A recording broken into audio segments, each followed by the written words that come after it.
Can you hear me? Parang mas really sad. Dia asking me okay. Gitu Everyone. So the idea today is we have started our discussion on Tuesday with the introduction. I think you have an idea of the framework, the framework of this course. Today we start with two topics. One is, let's say, we try to understand what has happened to the energy situation in Iran. Okay? Then we take a break, and then we try to look at the future, so past and future, with all the implications that may come from it. And I think this is okay for the 4 hours. If we save some time, maybe we can do something else, but I don't think we will be able to.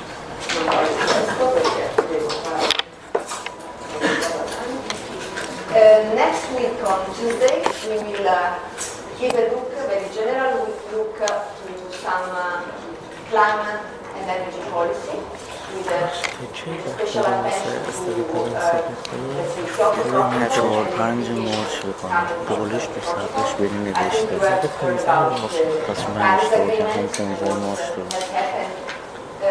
2015 in Paris, because let's say it was a kind of threshold. Everybody has been, when I say everybody, every country has been obliged to present their own pledges to climate change, which became the so-called NDC, Nationally Determined Commitment of each country. So there is a global concern and a global commitment. Every country says, okay, I can make it, I will do this and that. With a strong implication behind it. And also, let's say, the Kyoto Protocol and some of the mechanisms of the Kyoto Protocol will lead us to understand what is the European emission trading system.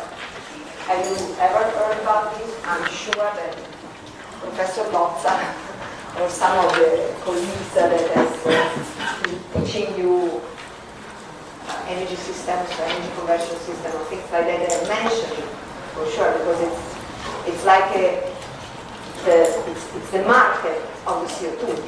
The market is now, the CO2 is now a commodity, just like a commodity, so we can trade it.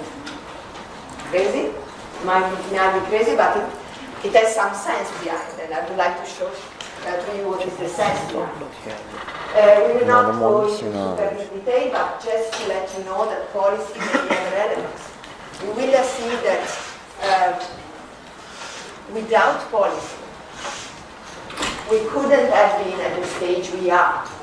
The big penetration of renewable energy that has happened over the last 10 years, I would say, and more strongly in the last 5, has been strongly driven by policy that then has led to a reduction of cost.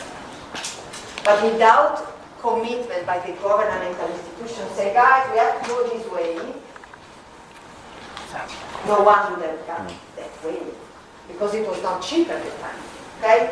Now, thanks to, since everybody is taking care of renewable, and since we are engineers, so we are good people, we know that if we study something, then at the end of the day, we are able to reduce the cost and then increase the efficiency. But if someone tells us to go that way, in a forced way, so the relevance of the policy is always there in the energy sector. And we will see that even with the outlook of this year, which means the forecast, the big book that I have brought to you, which is at the base of my life, let me say, came out quite clearly that the energy transition is still in the hand of the policymaker, of the governmental institution. If we really want to change the energy sector, it's still a choice. We need to make a super high level political, okay? It's very clear. The market is not yet ready for doing this transition. So we need decision by those who count. This is the reason why it should be very nice to have politicians with a wise and long-term vision. But then each country has its own, let me say. Okay. And then after doing the policy, then we will jump into the balance of each energy country. So we will try to understand how the balance of an energy country works, which means how much is the energy that we use, what we use the energy for, the sector, the end user, and what happens in between. How the energy is transformed. The primary energy is transformed into a carrier, like electricity or like oil and gas products, and then it becomes something that we use like end user. Either if we are a household, private user, let me say, industry, transportation, and so on. And we will learn how to use this data and some of the tips and tricks that are behind this data. Okay?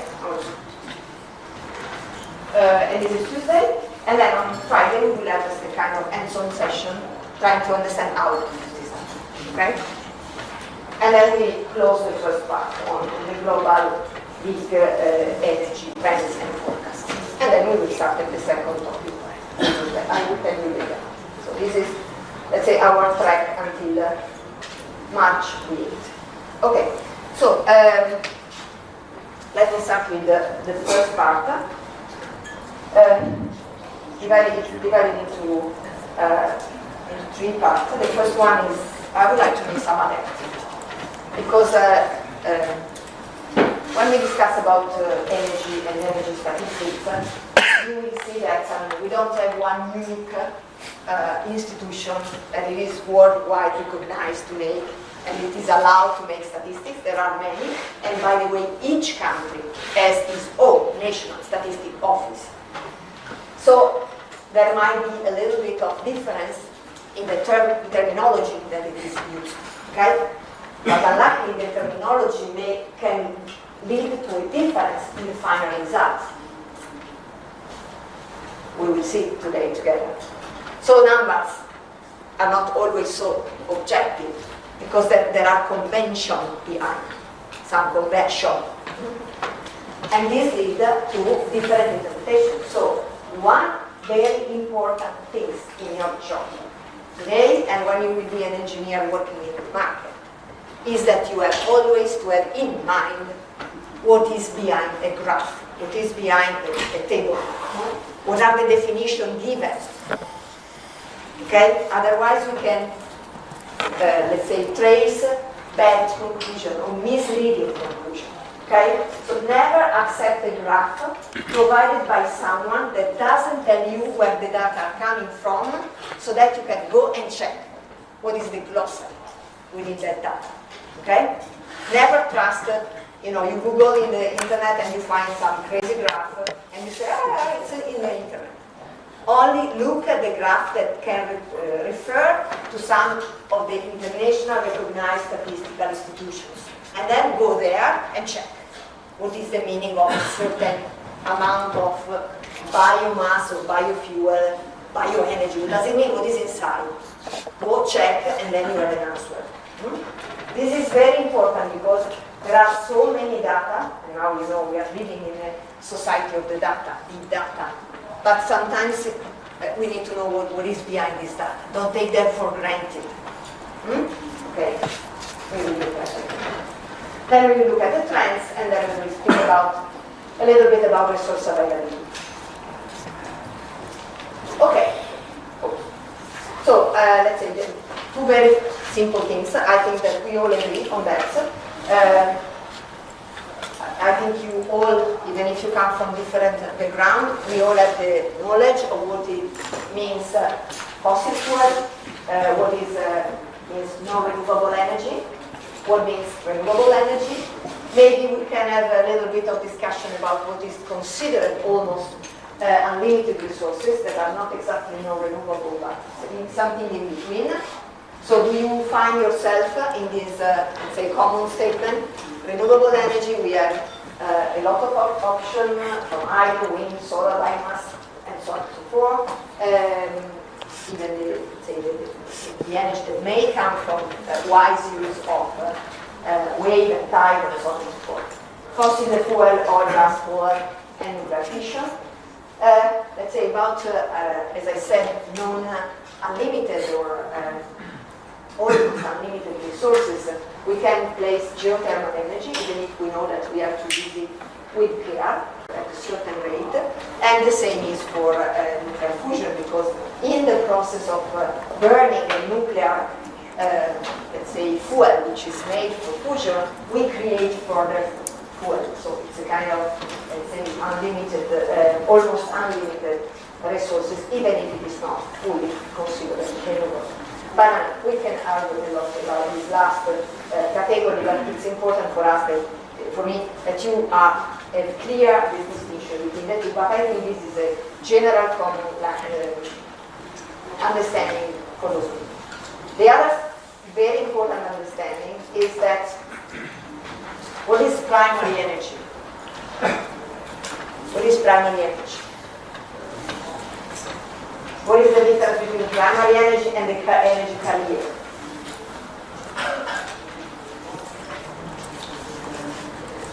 Any option?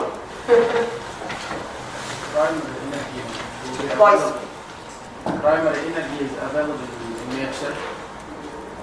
Okay, primary energy is what is available in nature, but in the majority of the case, we cannot use it as it is.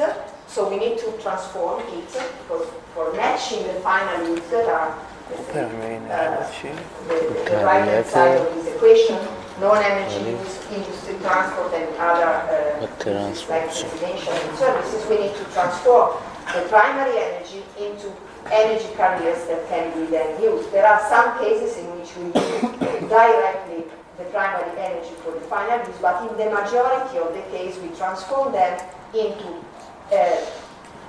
the guys that are in the middle of the slide, which are electricity or other energy carriers, petroleum and coal products, and so on and so on. So we don't use primary energy as it is, but we convert it and then we use for the final uses. Is that general knowledge? You have no, yes, no. I think you have. Whatever course of study you did, even if you did it in not in Milano, I think that this is a general understanding.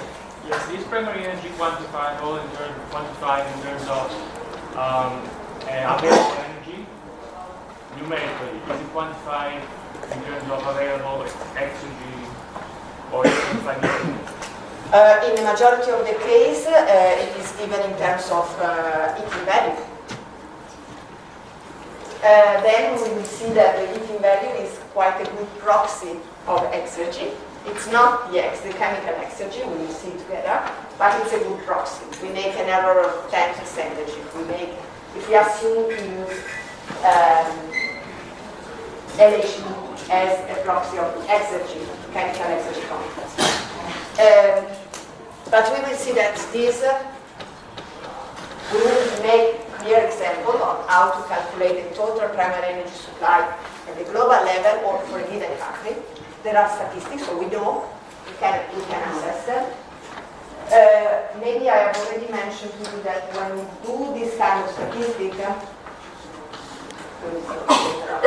there is a nice unit of measure that is the ton oil equivalent. Is said by the wording is the quantity of energy that it is included in 1 ton of oil. Okay, so we will see what does it mean. But this is a very nice unit that you will find almost all the statistics in this using this unit, because it's a big unit, so we can express big number using less scientific notation. So it's friendly use. Maybe if you look at some data from US Statistical Office, you still find some BTU, British Thermal Unit. So you need to learn a little bit of the conversion, but in that case, you know any conversion. The majority of the cases, this is the recognized unit below the million ton of equivalent, kiloton of equivalent.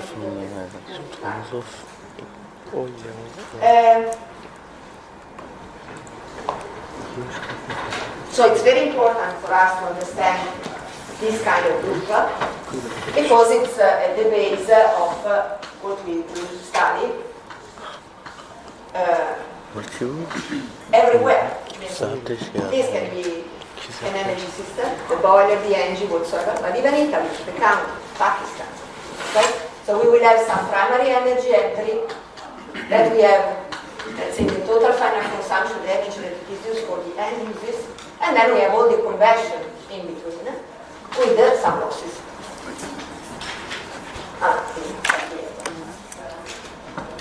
So pay attention that, again, remember what we said last time, we can think to reduce TFC or we can think to reduce TPS. And it is not the same story. Because if we reduce TFC, you remember the room temperature, we may affect some country, let's say, need. But we can, at any rate, keep this constant, providing the same services to the society, but reducing TPS. Because we increase the efficiency, for instance, or that we switch from fossil fuel-based to a mix using renewable energy. So we globally reduce the overall fossil fuel TPS. Okay? So pay attention when we speak about energy consumption reduction gain. Let us know where we are. If we are here, and because we are wasting a lot of energy, let's do that. Don't switch on the heating system in the room and then open up the windows. Okay, that's fine, good, let's do that. But in other cases, let's pay attention, because reducing the energy need of a country might affect the services in the country, as we said yesterday. So you can do the same, you can obtain the same result, which is that of reducing the amount of primary energy, the one that we withdraw from the environment, the non-renewable parts, by increasing the efficiency of the overall system that we have here within, might be one, it might be more than one, or that we can shift a little bit from fossil fuel use to renewable energy use. For instance, keeping on the example of the building, we can use integration of boiler gas with solar thermal. Okay? So this is another very important element. And when you look at the graph, whatever statistic agency, whatever website, please keep an eye on it. What I'm looking is the primary or is the final consumption? Because in between, we have all the convection, thermodynamic bad stuff. Okay? There are other two elements that are very crucial to be taken into account when we look at the statistics. That are classification. Either in terms of resource definition, one of the most contradictory is the use of the word biofuel or bioenergy. What is, when we look at the big share of the global energy supply, and we have a slice and we say, okay, this is bioenergy. Bioenergy. What is in this? Is this renewable? What is that stuff? You don't know. You may have different definition, and so you have to come back to look at is this data from the IEA? Okay, let's look at the glossary of the IEA, and let's see what is inside. Because you can find here the very nice biofuel, second generation biofuel, which is super nice and super renewable, let me say. But we can find here also the wood or the charcoal that it is used in Africa, which is renewable, yes, but with a lot of implications on the population. So it's important that you know what is inside any kind of definition. And the other important stuff is geographical aggregation. There are some common categories. If it is US, it's US. It doesn't matter. But you think, if, for instance, if we have Africa. In Africa, we have the North Africa, the South Africa, which is something else alone, which might create trouble in the statistics because it's, let's say, it's an outlier in Africa. So if you take the average of Africa, including South Africa, you don't have a right idea of Africa. And then you have the other countries. So sometimes it's specifically referred to sub-Saharan Africa, which means without Egypt and the northern countries, but including South Africa. Some other cases you have Africa without South Africa. So you have always to read what it is inside the classification. Okay? And the same is with Asia. If you have Asia taking into consideration including China and India, it's a mess. Sometimes you have India, China alone, and then the rest of Asia. So it depends on the classification you find. But it's very important that you know what it is inside. Otherwise, you can make wrong let's say, consideration from the front. It's important also to understand the convention for gas and trade, gas and coal trade. These are some of the common ones, but it again depends on different statistical offices, because we don't have one unique oil. So when we have one single share of, let's say, oil, this is oil supply. What is the LHP of this oil? How we came to know that this is, I don't know, 7 gigaton oil equivalent. So much. How they made it? We have different oils, not one, with one LHP.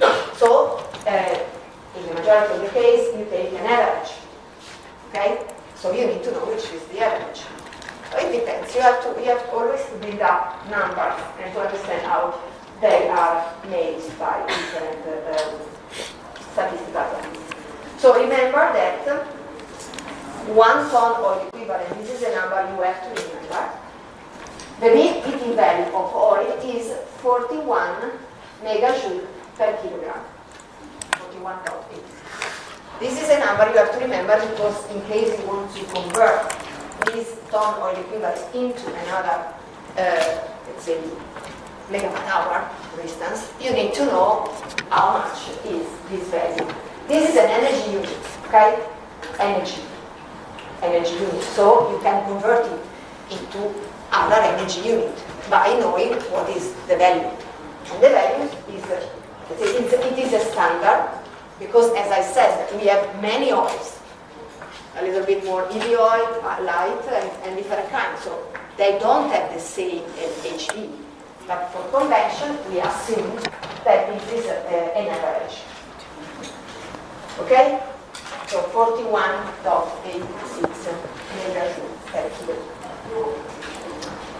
And then you can convert it.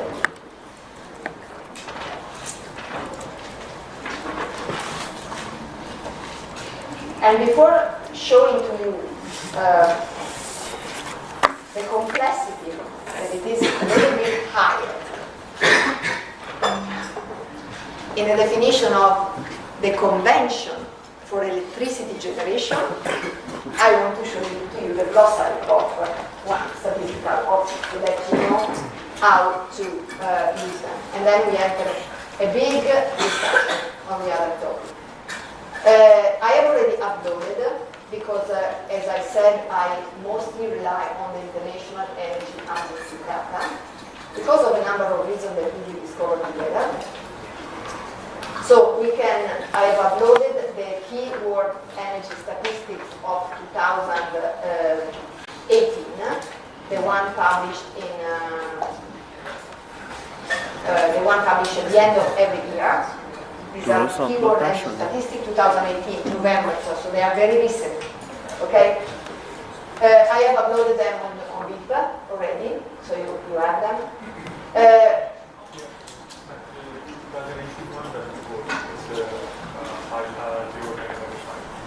Really? Okay, so thank you for telling me. Please do that because I don't check. So I will upload the link. Sorry. Because I had a problem in downloading the first time and then the second time went well. But I will upload maybe during the day. you have this is the table of contents, so you have a lot of data. Some of them we will comment them today because they are in my presentation. But what I want you to know is that, look, there is always a glossary. And not only in the International Energy Agency, if you look at the data of the British Petroleum Statistical Office, it will say any kind of reliable statistical office, they are obliged to publish their data together with the glossary. Don't trust those who don't do that. Okay? So you look at the glossary and you see that you may find all the definition. For example, this is the definition of resources. We know exactly what it is in oil product. We read and we know which kind of oil product is. For instance, the biofuel and waste, which is the new definition of bioenergy. Changed a couple of times. Biofuel and waste comprises solid biofuels, which means charcoal, which is not exactly a nice renewable energy as we are going to see, but also include liquid biofuels. Sorry, biofuel is not charcoal, but it's not a nice story. Liquid biofuel, biogases, industrial waste and municipal waste. Biofuels are defined as any plant matter used directly as fuel or converted into fuels. Charcoal. So it's a mix of things. The size of the biofuel. Okay? So it's important that you know exactly what it is inside. Then we have the table of the conversion.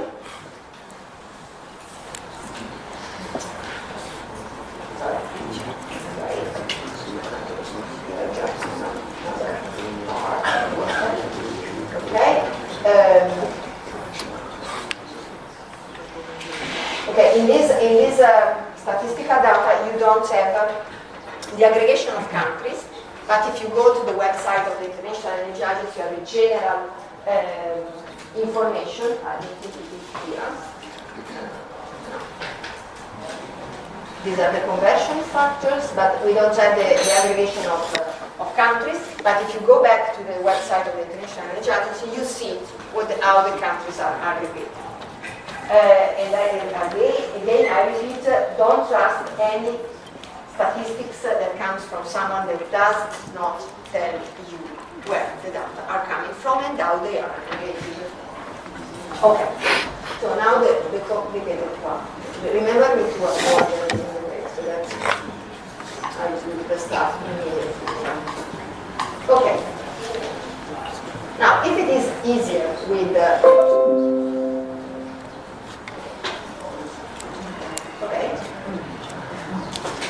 if it is easier with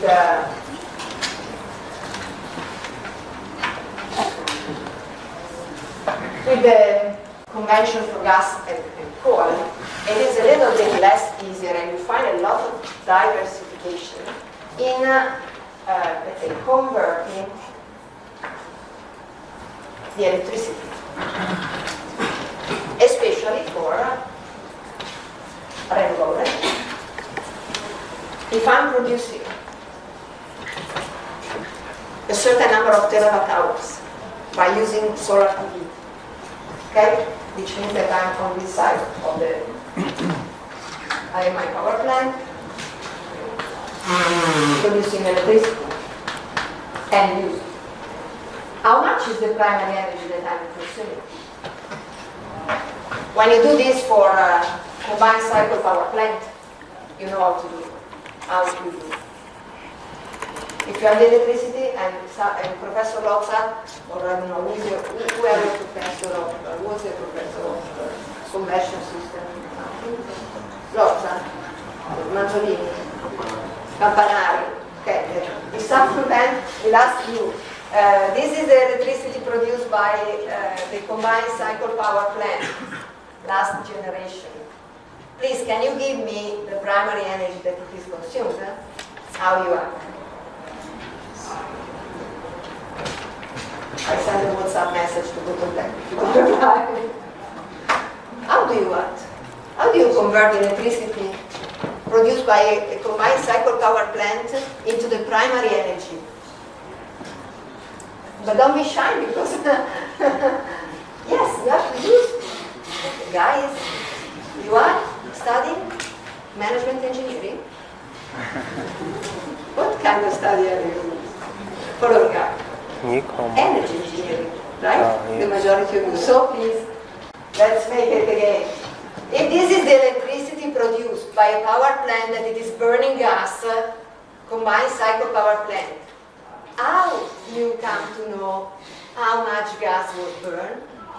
Efficiencies. Ma va? Surprise. That's true, okay? So when you deal with a fossil fuel, a thermal power plant, it's easy. You know how to do it. You should know how to do it. Now you want to recover this memory. You use efficiency, okay? But this is a physical thing. We know that we have both, I don't know, cubic meter of gas. Or that in another case we have both, I don't know, a certain number of trucks bringing coal, or how much barrel of oil. Okay? So it's a physical consumption. Okay? But when you come to renewable, it's not so straightforward, because we are not consuming a real commodity. We don't pay for the irradiation of the sun, thanks God. But this is another issue. So how is the convention that it is applied to convert the electricity that it is produced by a renewable power plant into the primary energy? Because at the end of the day, what we look at statistics, in many cases, based on primary. So when we have sun, primary of what? What is that? It's not a square meter of something. Okay? So there are conventions behind. And this is not the only tricky part. Because, for instance, if you take two of the major statistical office, like the International Energy Agency and the BP, the British Petroleum Statistical Office, okay, they belong to a oil and gas company, but they are a well-recognized statistical office. They do a lot of good statistics. And if you look at the total primary energy supply, I would expect to find more or less the same number. The total primary energy supply, the total energy that is consumed by our global society. Okay? Indeed, it doesn't happen, because if you look at these two graphs, you have the International Energy Agency coming up with it was 2015, and this is the same year of the British Petroleum.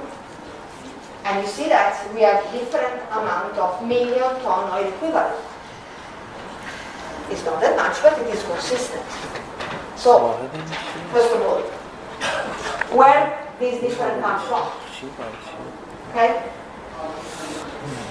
And this difference comes from two different things. The first one is the number of resources that are included in both of them. There is a small difference, and I'm going to tell you why. What is the difference? And the convention that it is used for converting the electricity produced by some renewable energy into primary energy. First point. The BP, they only consider energy sources, energy consumption that are exchanged by official trade, which means I have paid 1 penny or more, 1 cent, for this energy.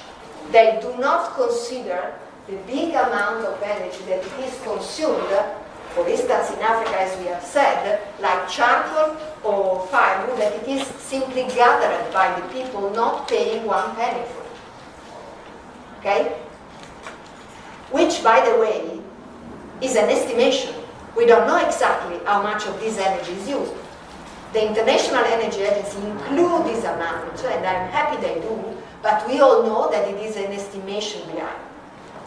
Since we don't have track any commercial exchange, we don't know exactly. Okay? You understand? So the BP decided only to concentrate on the energy exchange that are being traded. I pay for something and that's your energy. Okay?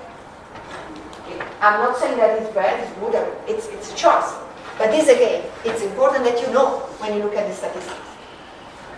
Okay? And I'm taking only two of them. They are the two more reference. But you have also the Department of Energy of the United States and other big statistical office that can come into the discussion, and you have always to ask yourself, what are they considering first?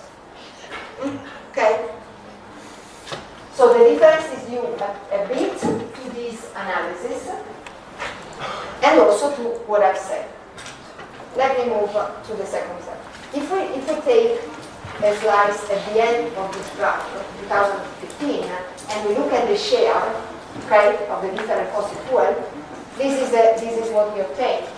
The share of the international energy consumption in the last year of the projection of the analysis was oil 31, gas 21.5, coal 28, nuclear 5, hydro 2.5, biofuel and waste 9,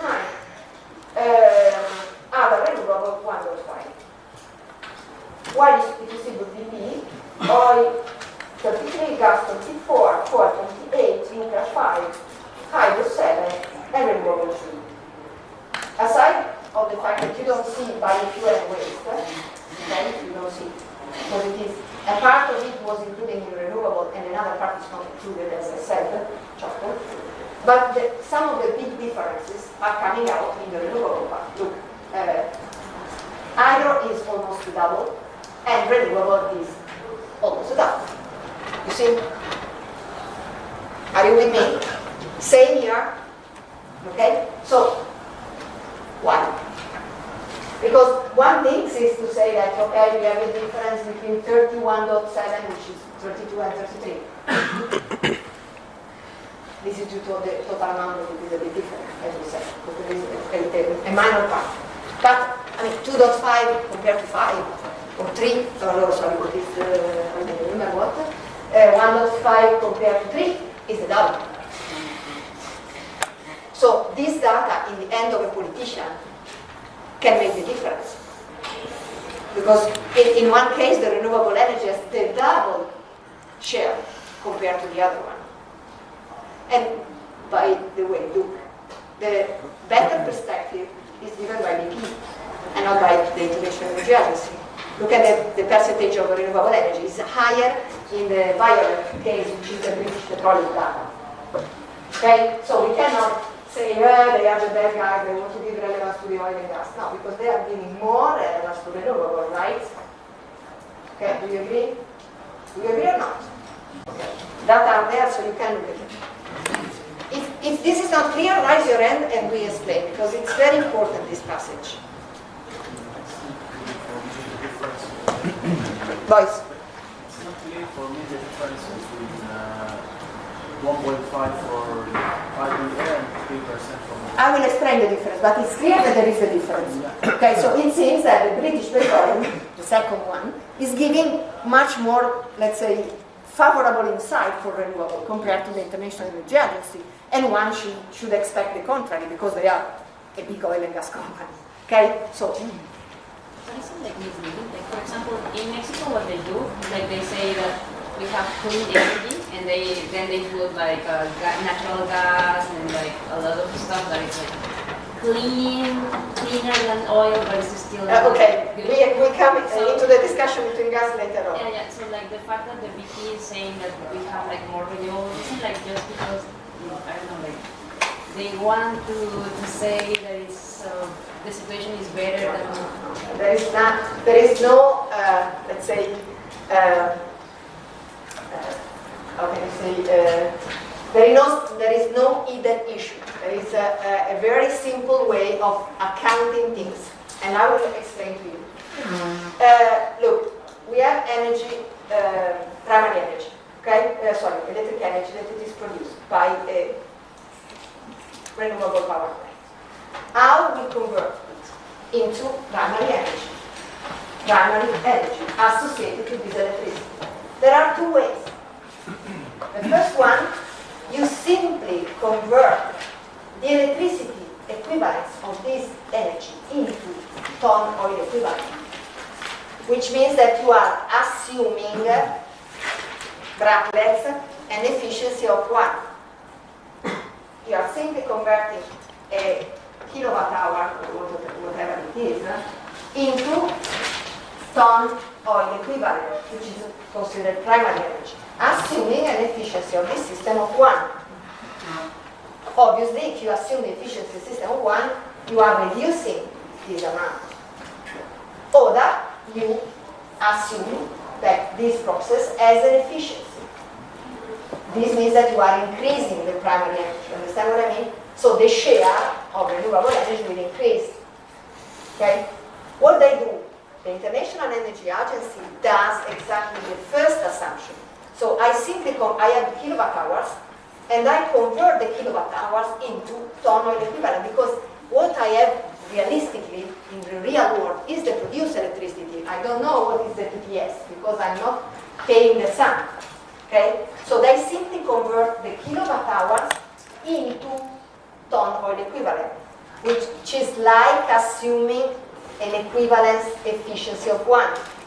But I'm saying in brackets because I don't want you to write down in the written test that the International Energy Agency is assuming an efficiency of 1.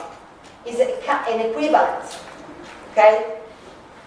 So they don't care, because what we have in the real world is only the production. So they say, this is what we have, it is energy, we convert into primary. Okay? But the BP says another thing. They say, okay guys, this is the amount that we have of electricity. How much fossil fuel we should use for producing the same amount of electricity? So they make this conversion by using the overall efficiency of the thermal power plant. Because they want to know, okay guys, but without this sun, this solar, this PV, or without this wind, how much more fossil fuel we should use? Do you understand? So, automatically, since this is the average number is 39 or 38 or 39, 38 or 39, something like this, so you increase the primary energy. You divide it something like 3 times, 30 plus 3 times. Do you understand what I mean?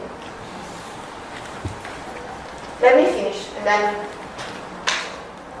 there is no one better or worse thing.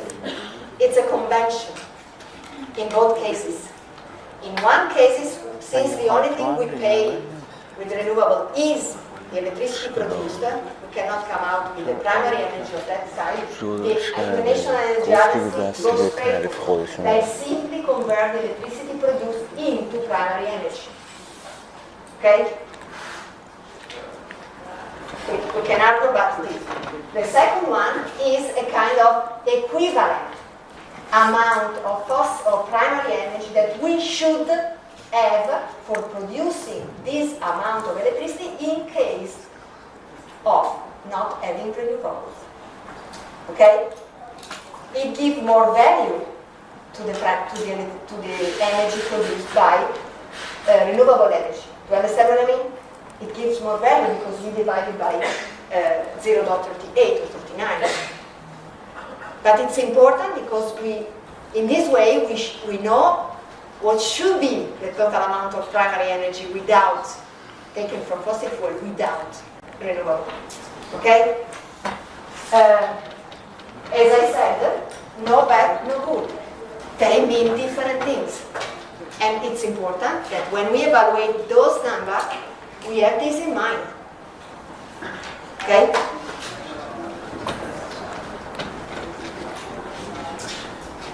So, if you simply, you can make the conversion yourself, but if you simply take 1 terawatt hour of electricity and you want to convert it in transform the watt hour into joule and so on and so forth, then you obtain, and you then transform the joule into ton oil equivalent, you obtain 0.086 million ton oil equivalent. You can make yourself the equivalence because this is only a conversion. You change the watt in joule second, hour in second, and then you convert, you use TOA with the conversion before. So you obtain this as a conversion. Okay? So this is the ones used by the International Energy Agency. We have this amount of electricity produced by solar panel, or by wind, or by the hydro, and then we convert this using this. This is a poor convention. Okay? Why the BP? While BP says, okay, 1 terawatt hour is obviously the standard conversion because this is physical stuff, conversion among units, but we divide this by 0.38, or maybe today is 39, which is the overall average efficiency of the fossil fuel power plant in the world. Okay? So you come out with a different number. And this is why we have different share.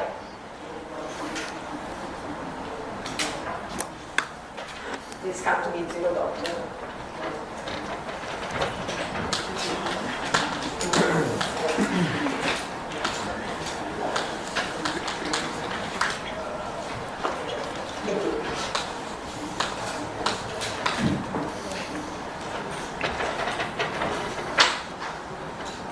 Please. When calculating, there is a way, there is interest to calculate the effect تو تا هایدرو با when you use your programmable چی هم با همش رو زیاد more capacity to meet تو این تعریف سیستمی که دارم اون بیشتر تفاوت کرده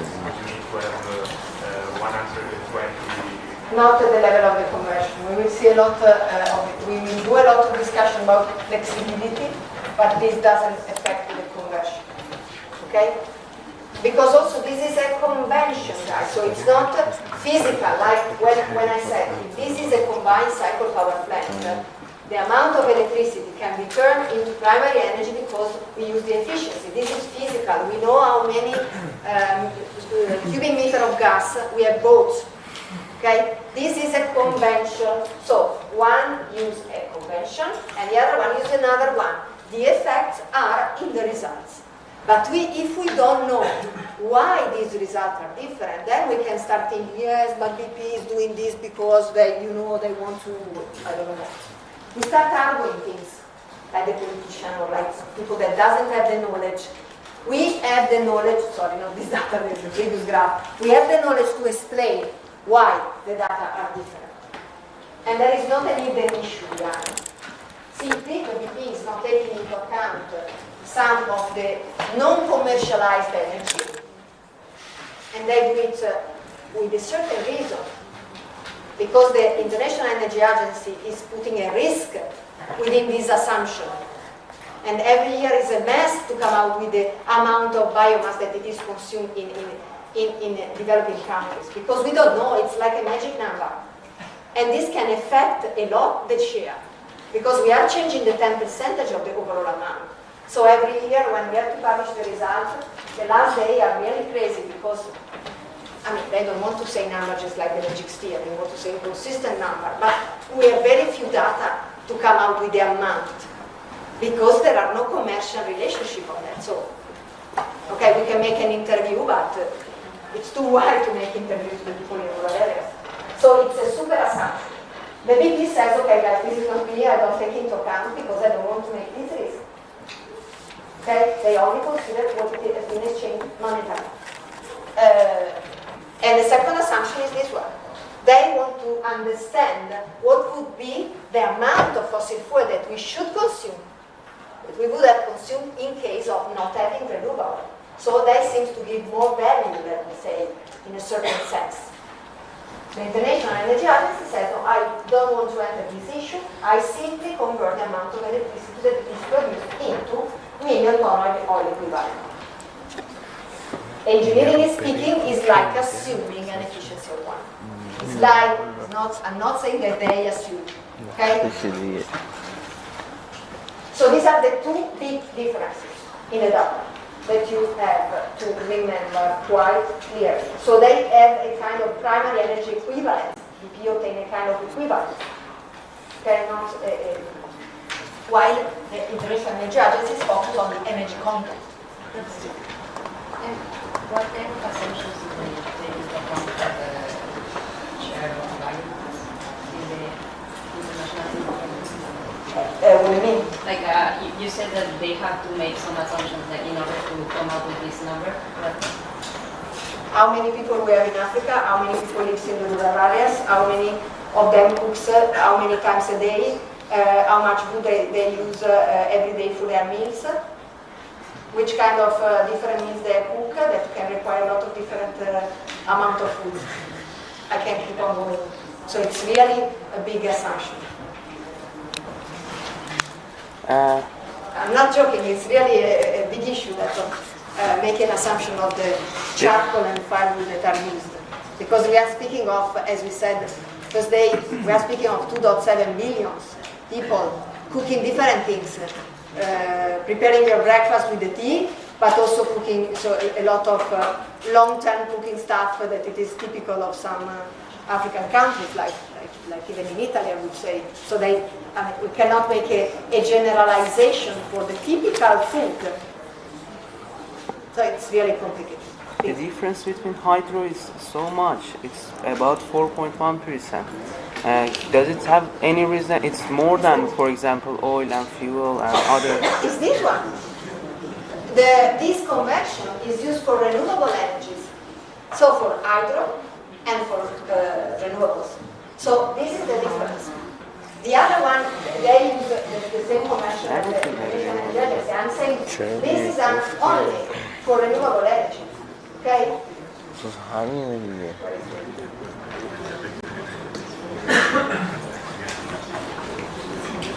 A different convention are used by EA and BP to convert into primary energy the electricity produced by renewable energy, so hydro and renewable in that case. Okay? The other one assumes the same assumption, because for the other one we really know what has been the trade of oil and gas in addition to the conversion. Okay? We have a physical trade of the primary energy, so there is always a check. Understand between the efficiency and what has been trained really. We couldn't do that with the sun, okay? Or even with the hydro, with the amount of water. So it's complicated. For this reason, this difference applies only for renewable energy. For the other, it doesn't apply. We know exactly what has been traded and commercialized. BP also in renewables includes, for example, biofuels. Or yeah, it is obviously, because you see that biofuel and waste doesn't appear. So biofuel and what it is really the part of biofuel and waste that are really considered renewable, like for instance second generation biofuel or even the waste, the municipal waste, they are included in renewables, but they do not include charcoal anywhere.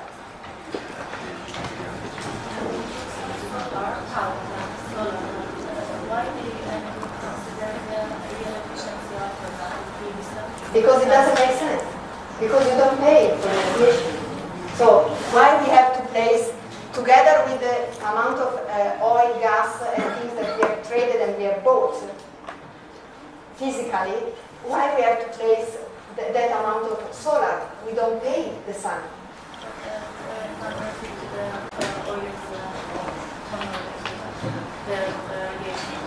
Because it doesn't mean what they want to mean. Because the meaning of this is, if we use this conversion, we are understanding how much non-renewable energy we should add in case we don't have the sun. If we convert it into, it doesn't make sense, because it's not what we have. It's not the conversion. What we have is the electricity produced that should be produced with an efficiency of this kind. for having the amount of fossil fuel that we should use.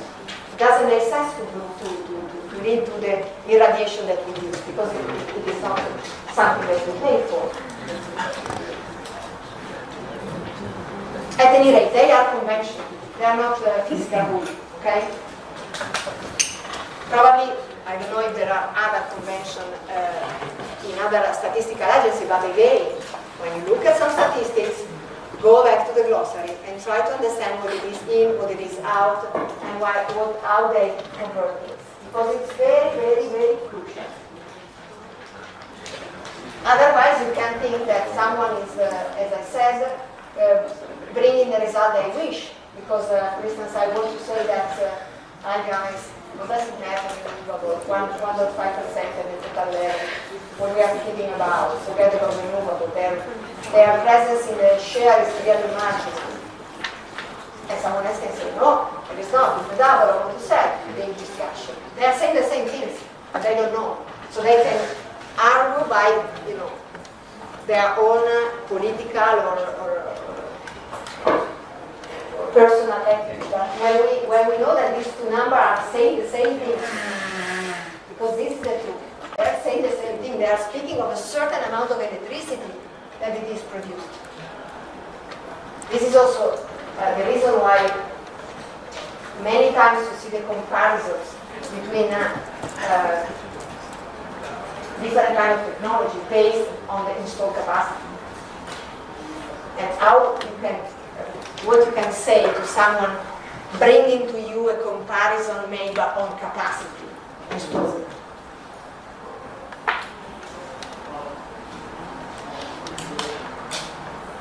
If both the conventions are believable, like reliable, then why do you prefer IEA? Sorry? You said you prefer the data provided by the IEA. Why do you prefer? No, sorry. Okay, I will answer later. Before answer to my question. What happens if you compare things based on installed capacity of the power plant instead of electricity produced? Guys. But the renewables can't rely on... You don't know how much is the real energy that is coming out because we have different load factor.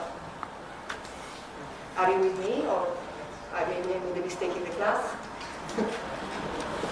You have the installed capacity, 12 megawatt installed, but then you need to know the real electricity that it is produced by the power plant, because we don't do anything with the installed power. We need the electricity produced coming out. So to make comparison based on installed capacity is a fake comparison. We need to know the electricity that it is coming out to make a real comparison of share. It's okay. Remember all these things because you need to have a little bit in your mind to better understand the philosophy of the energy trend. Coming back to my favorite things is, to be honest, I would prefer this kind of conversion, the one done by the VP, because it gives much more relevance to the primary, to the renewable energy. Okay, but unluckily this is not what the International Energy Agency uses.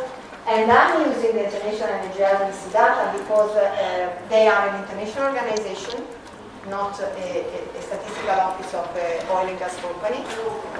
They are analysts, so I know how they are working. And secondly, what I like more is that we will see in a while, is that when they make forecasts, they are not using the magic sphere. They use energy modeling, but also they make a very reasonable assumption because they say that what we are going to include in our forecast are the technologies that today are already in the market. So I'm not saying that, yeah, don't worry, look, the fusion will arrive in a while, and we make a forecast including the fusion. If we are making the forecast today, we include only the technologies that are already in the market. This can be a kind of conservative approach, because we may know that maybe 10 years' time, some new technology invented by some skilled students from Polytechnic in Milano will come into the market, but we don't know it now. So they take into consideration only the technologies that are already in the market. This can give us a reduced, let's say, a conservative approach, but I like it a lot because it makes, the baseline. Then we know that we can improve from that perspective, but we are sure that we can arrive at that level because the technology we are speaking about are already in the market. There are other institutions like IRENA, International Renewable Energy Agency, which is making other kind of assumptions. And there is a big debate between the two. And in 1 month from now, April the 2nd, there will be Jeffrey Sachs here in Milan. Do you know who is Jeffrey Sachs? I mentioned to you. Is the man behind the Sustainable Development Goals. He's a very famous economist. And he's fighting with the International Energy Agency on one of their scenarios because he's saying that they are too much conservative. Because he wants to see a further penetration of renewable energy to allow the energy transition.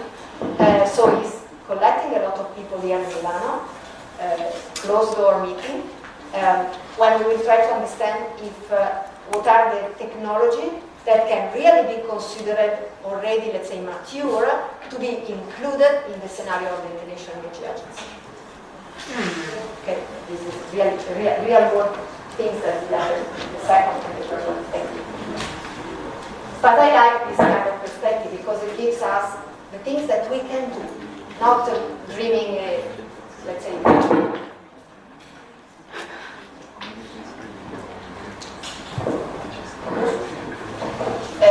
not dreaming things that we cannot realize. I was a young student like you, and the thought at the time was 10 years we will have energy produced by fusion, commercial energy. I don't tell you how many years, decades faster, but not 10. And we still don't have in the market. We have pilot project, we have research project, but we don't have any fusion reactor in the system. So, this is the kind of perspective that is very difficult to trace over decades.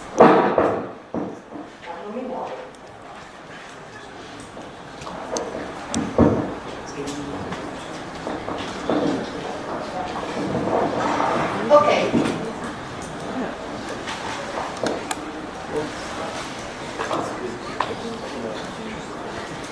Okay, let's go on with the second point. We look at some energy trends. I have already written this in the Blackboard last time, but this again gives us an idea of the dependency on the total time energy supply in a country. It depends on the function of the population, of the GDP per capita, which means the richness, that we say in the world.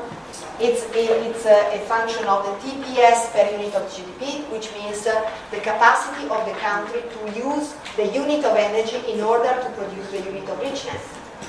And this number is expected to decrease or to be low enough. And that is function also of some geographical factor, as we have discussed, because to live in Alaska and to live in Naples may give some natural constraints that may increase or decrease the energy consumption, but also it depends on the kind of economy that a nation may have, which means that if we have an agricultural-based economy, or that if we have a service economy like Italy, or that we have a steel industry-based economy, obviously the amount of energy that is requested might be different. So these are, let's say, 5 factors that may influence the total primary energy needed in a country. Second point is, since we are speaking a lot of the energy transition that it is requested, or the energy sustainable systems, we need to try to guarantee that the energy system in a country respect at least 3 pillars, which which are the three pillars of the sustainability. Economic aspect, environmental aspect, and social aspect. And I have placed another one, which is for engineering only, which means that any solution we propose or any energy system will be feasible. We cannot bring on the moon. Okay? We need to have feasible systems, something that we can really build nowadays, and not something that might be made in the future. We need to be, we are engineers, so we have our foot, let's say, well placed on the ground. Let's help me to make some example. We have seen last time the difference between, we have aggregated the countries by three macro regions, low-income economy, middle-income economy, and high-income economy. And we have seen that they have different situations, and therefore they have prospective different energy needs.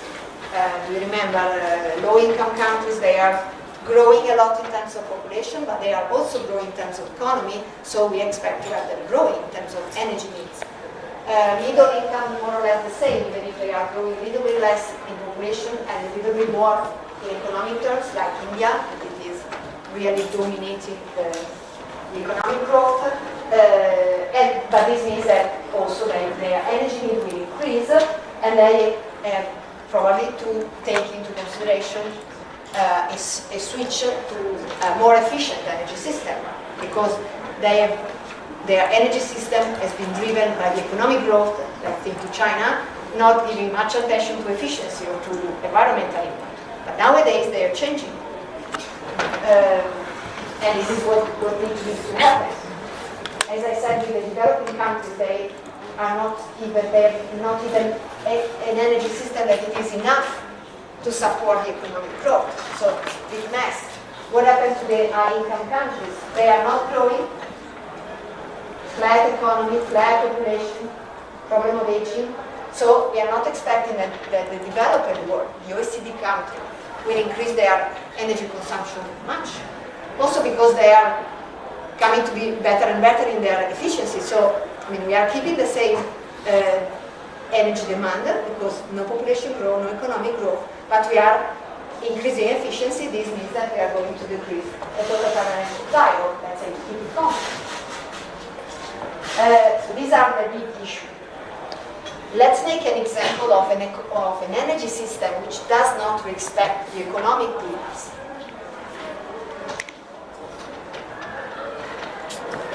Listen, an energy system which is relying too much on subsidies, whatever they are for renewables, or whatever they are, with my friend from Egypt, for fossil fuel, it doesn't make much sense.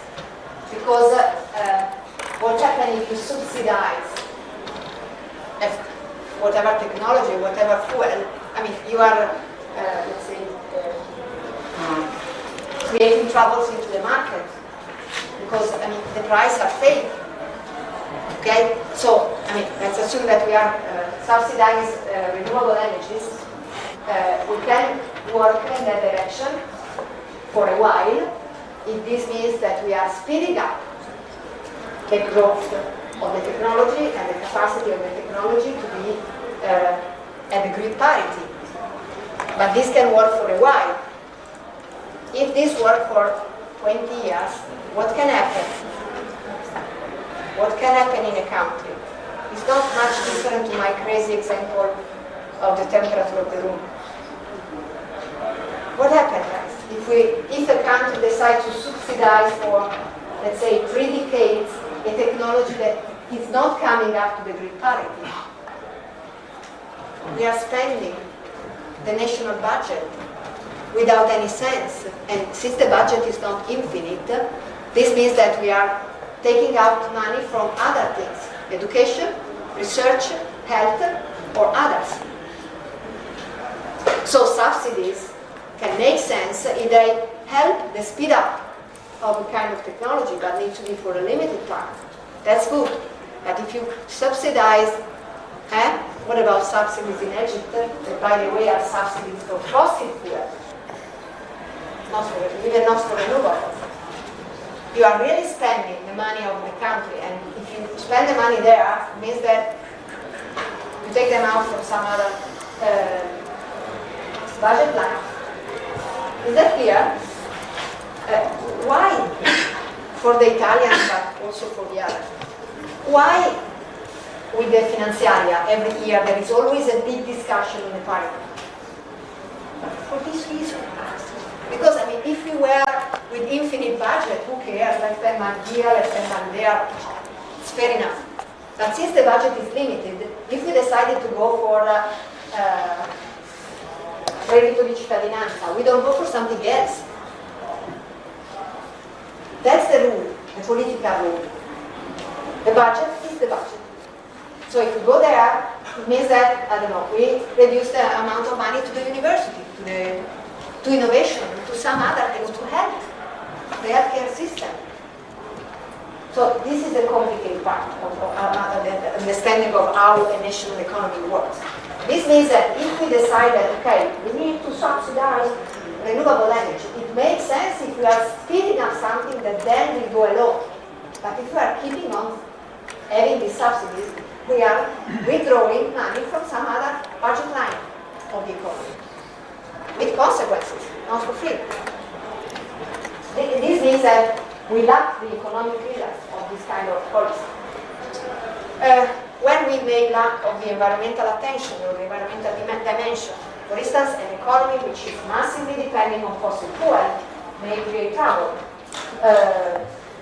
Also many reasons, because fossil fuel may have an impact at global level, CO2 emission, may have impact at local level, air pollution, but also they are kind of, let's say, depleting resources, which means that, again, we are using some resources that we can use for a while, we don't know how long, but sooner or later we will not have them. So we have to prepare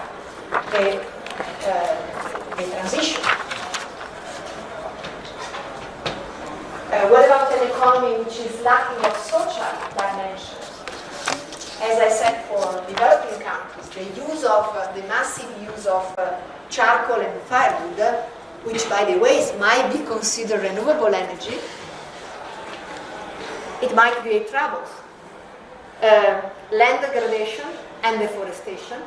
We have countries where if you fly on, you see holes in the forest.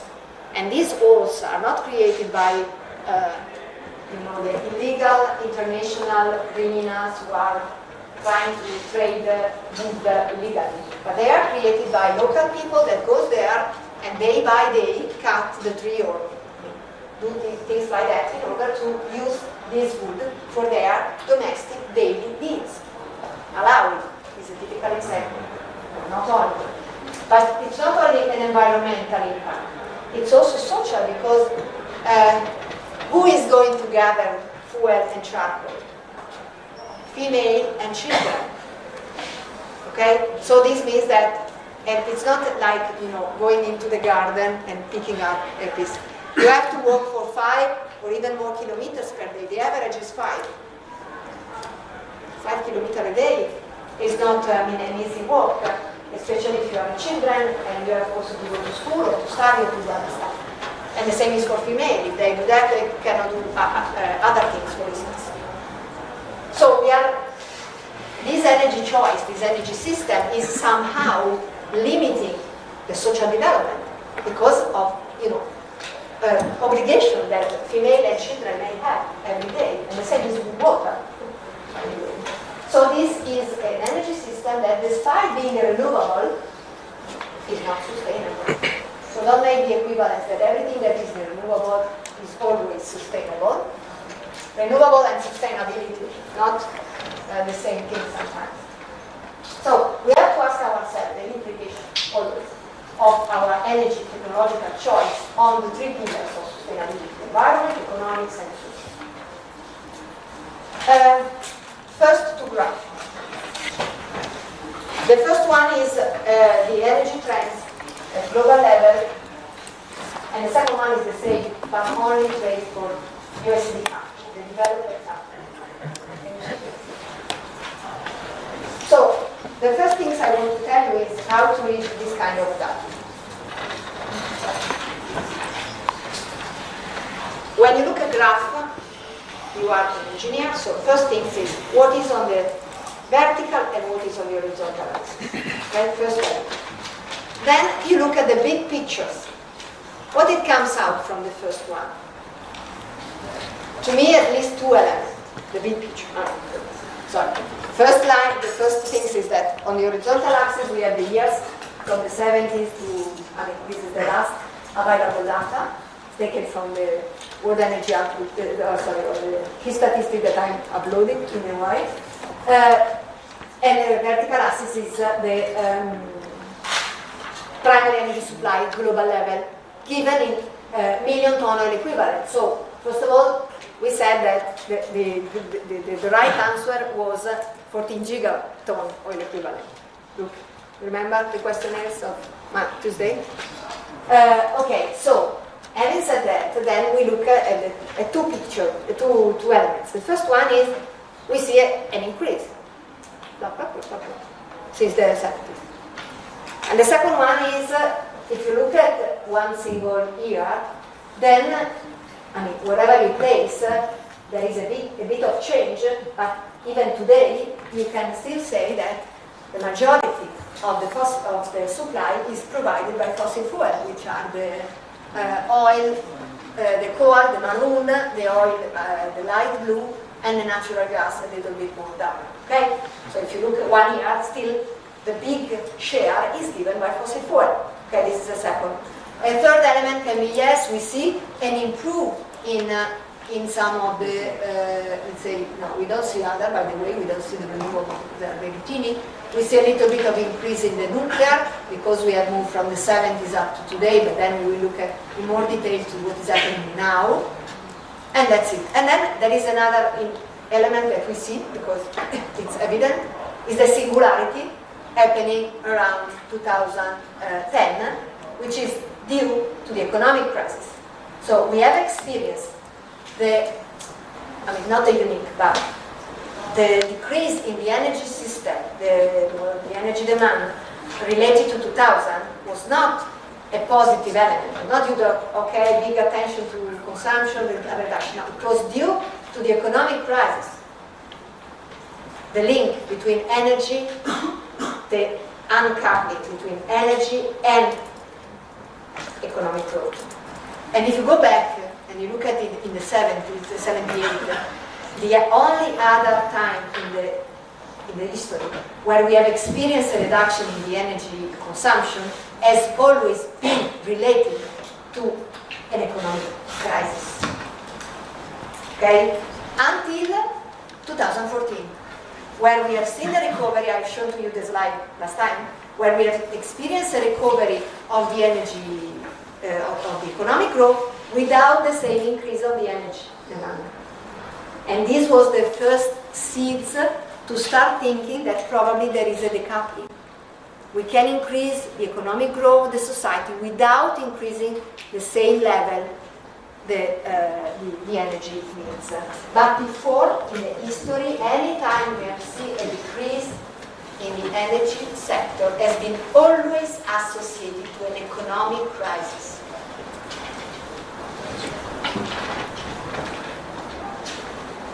Okay? So, horizontal, vertical, and looks at the big picture. Then we can do that. Even when I will be asking you to comment some of them in the written test, do this way. Okay? What is on the axis? Present the graph and then comment some of the big pictures. Excuse me. Don't get lost. There are other considerations that we can add to the above graph if we compare with the below one, which is exactly the same, but only traced for the OECD country, the rich country, the high-income economies. So what we can see from here?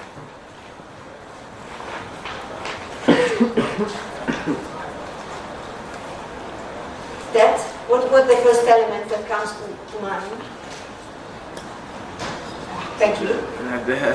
The curve is going down. Okay, right even after the economic recovery, let's say, we see the same singularity, but then we look and we see, let's say, it's very difficult to understand if it is a decrease, but at least it's a flat something. Okay? That is exactly what I was to say. Due to the fact that the rich countries are not growing population, are not growing in terms of in economic terms, and their energy consumption is not expected to grow. And this is the proof. Because this is what has happened. It's not a forecast, it's what has happened. So, more or less the demand of the OECD, the high-income countries, is constant, let me say, as you can see from the graph. So what? This helps us to make another comment to the above one. Who is biting the pie of the energy consumption? For sure, not the developed one. Someone else. Okay? Is clear to everyone? Okay. And the world has so many amount of hydro energy in seas in different parts, but the amount of hydro energy is lesser than other energies. We can obtain energy from tidal power and different things in the sea. Why today world don't use this energy? Stop. Because Italy. You are making a question that it is for the forecast. This is the past. Okay? So the past is the energy that has been used so far. What is this 2016 and not yesterday? So it's already happened. What do you mean? I mean we don't use efficiently the amount of hydro energy that we have in the world. Because we can. You are saying that you would like that in the future we use much more tide and things like that.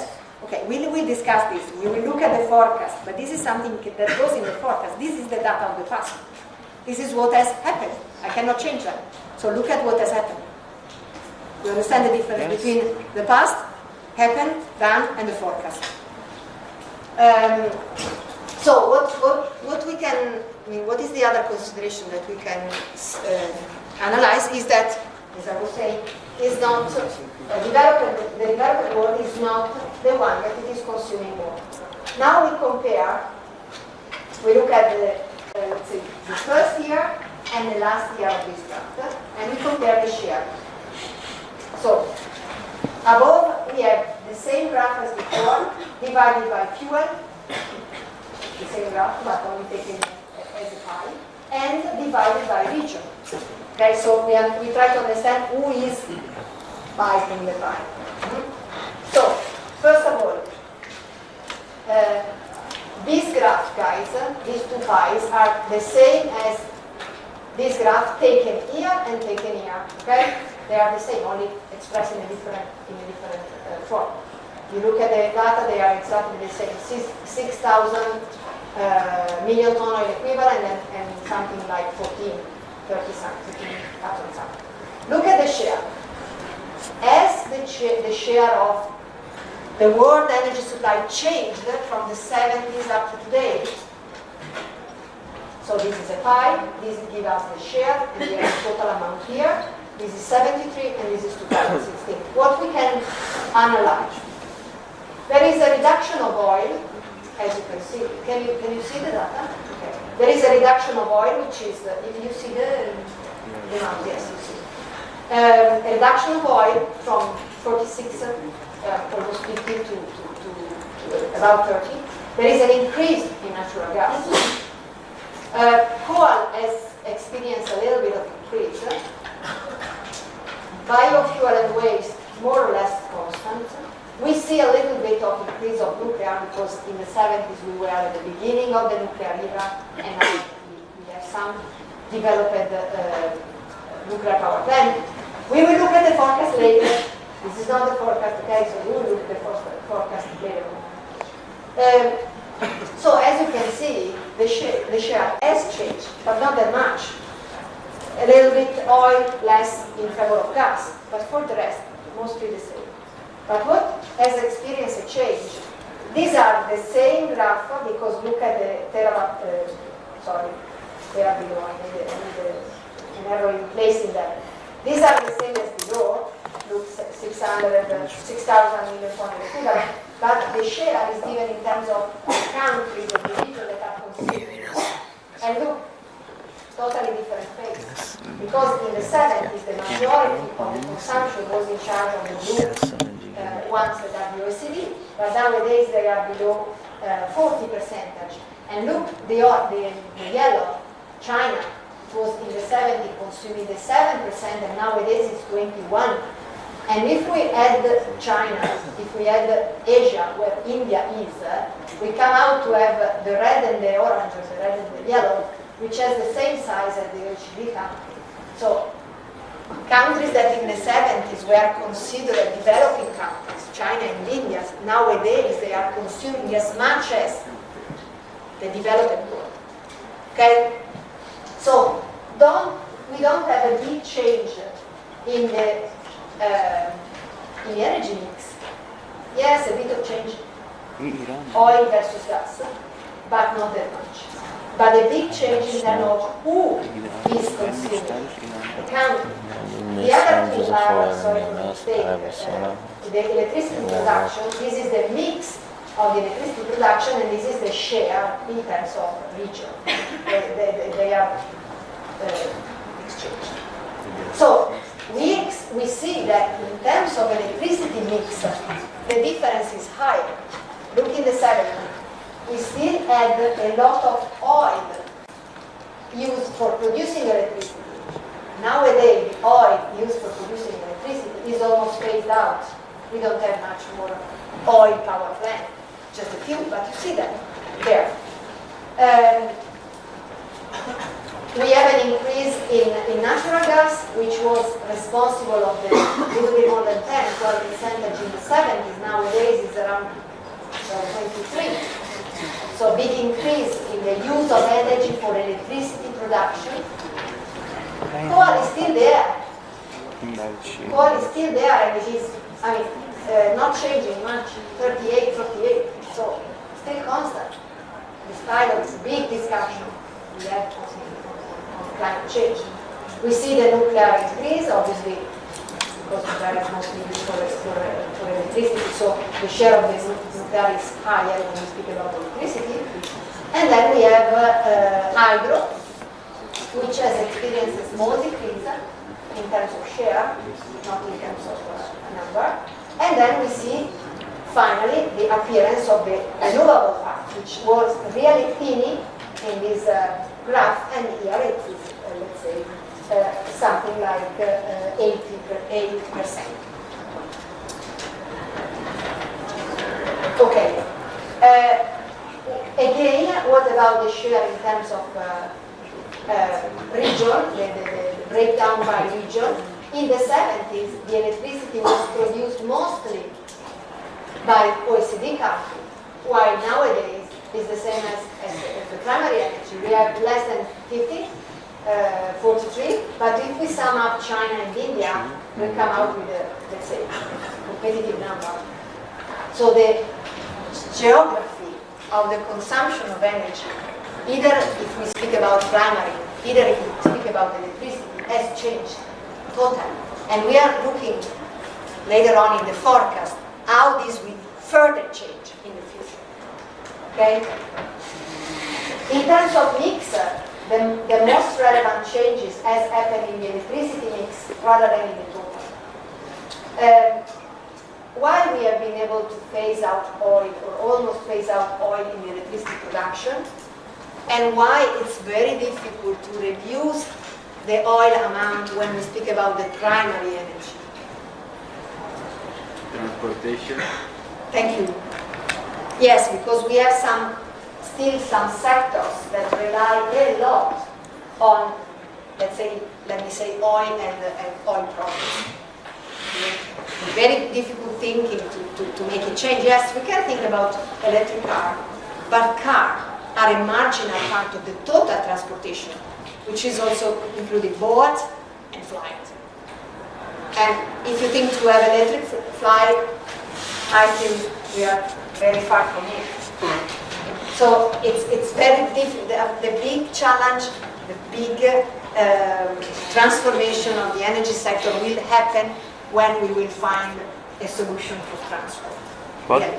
today, I think they tutto il in flight teletrasporto di Star Trek. they use biomass fuels for airplanes. We can use a good combination of biomass fuel, fuel from biomass or for biogas, and we can combine them in the same engine, or then we can think to new engine that can provide much more of these things. But we have to consider that biomass, we will see with the forecast, biomass is, there is a discussion behind biomass.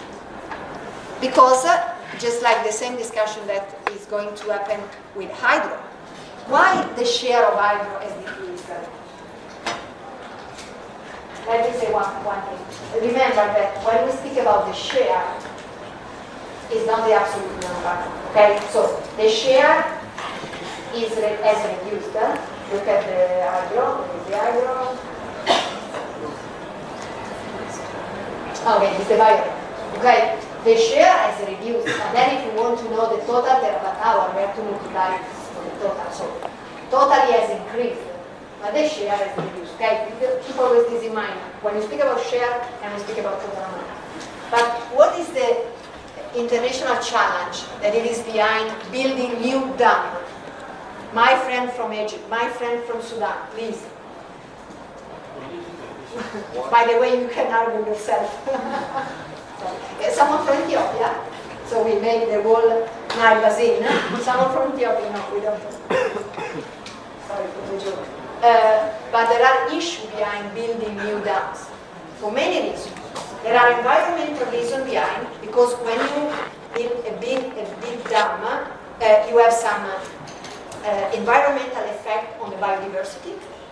You have effects because you have to ask the people, please guys, so I'm so sorry that you have lived here for thousands of years, but now we ask you to move. Kindly said, but it is like this sometimes. And also, the very important point is that a river basin is very rare to be long to one single country. A river basin across many countries. So when you take the water resources for one purpose, you cannot do exactly what you want, because otherwise between Sudan and Egypt we may see rise in some trouble. And this is the same for other basins. So the water basin management is a political issue, first of all. So any water use needs to be negotiated, because it can affect those who are coming, let's say, downstream. Okay, so recently there are a lot of debates about the use of further increase of big dam.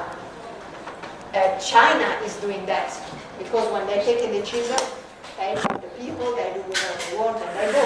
They are those who are building big dam, but they are almost the only one. Even in Latin America, who's coming from Latin America, there is a lot of debate around, do we have to use big dam? Yes, no. This is opening up space for giving floor for your question to other use of hydro.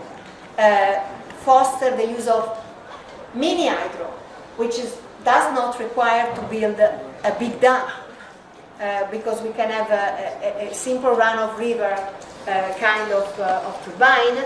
Obviously, the megawatt hour, the installed capacity is less, but it can provide electricity to villages. It can be inserted in the grid, 2 megawatt, 3 megawatt, things like that. So they do not require super big dam.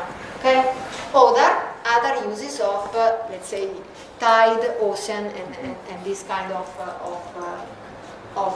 resources, which might not change the global picture, because the total amount that may be extracted from them is not that much, but it might change the situation in an island, for instance. So, as I said at the beginning, one solution does not fit all.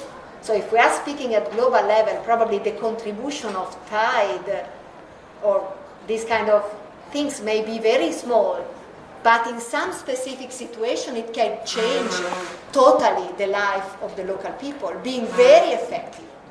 So this is what I mean when I say we don't have to exclude any kind of technology that may provide energy, because in some specific area it may be very useful, and there is a lot of attention to how to provide energy to the small isolated island, because we have countries that are islands in the world. You can Google a little bit, and there is a big debate on how to provide energy with them, and can be very creative because they have renewable energy. They are immersed in a renewable energy place because they have sun, they have wind, they have probably they have the water of the ocean that can maybe as an overall contribution when you sum up all these things compared to the big picture is a peanuts, but it's not a peanut for the people in that case. You understand what I mean? So we are diversifying the attention to the energy technology in that sense. And the same is with biofuel. The attention is, we need to pay a lot of attention to biofuel, because what about if, maybe I said already last time, what about if we grow up, let's say, some plants that might be used for producing biofuel in a place where we should grow up crops for feeding the people? That soon we will run into shortage of food. So biofuel are good, but at the beginning of the era of biofuel, even the European Commission made a lot of claims about that. And suddenly they changed that, because a big penetration of biofuel 10 years ago would have meant to switch off the land use of a lot of, to switch the land use of many, let's say, farmers in the direction of producing biofuel instead of producing crops. But this has created a crisis of food, an increase of price. So, okay, stop, 1 second. Competition between water, energy, and food. Any energy technology cannot create this kind of competition. So, biofuel of second generation that grow up in places where we don't grow up anything else, fair enough. But pay attention not to create a competition with food.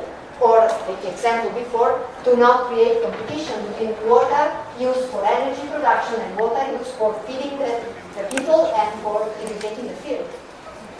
Okay? So we have always to keep this open mind anytime we take consideration on energy technology.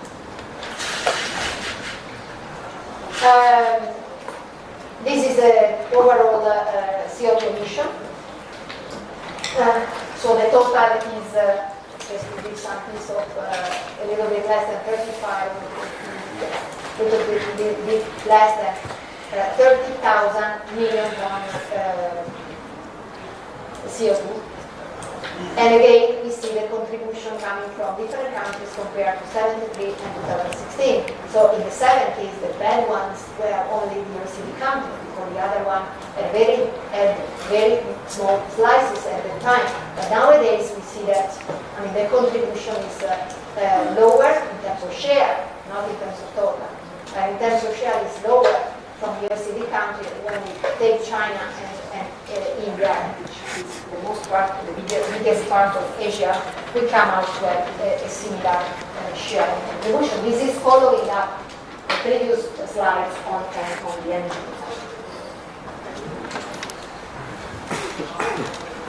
So these are big trends that you have to have a little bit in mind with the relative order of magnitude. Okay?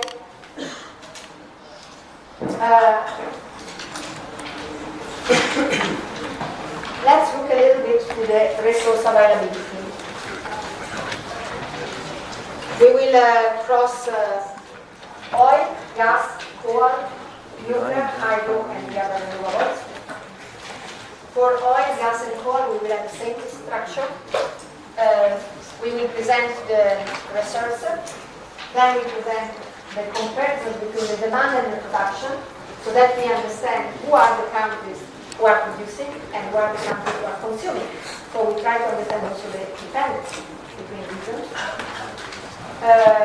We will give a look to the price things. Fantastic. So you might be surprised, I don't know if you're surprised or not, you're going to tell me. we need to look at the situation of the energy reserves, the proved reserves for oil, and if we compare let's say the 90s or the 97 with 2006 and 2017, 10 years later, green graphs at a distance of a decade, we see that the oil reserve has increased.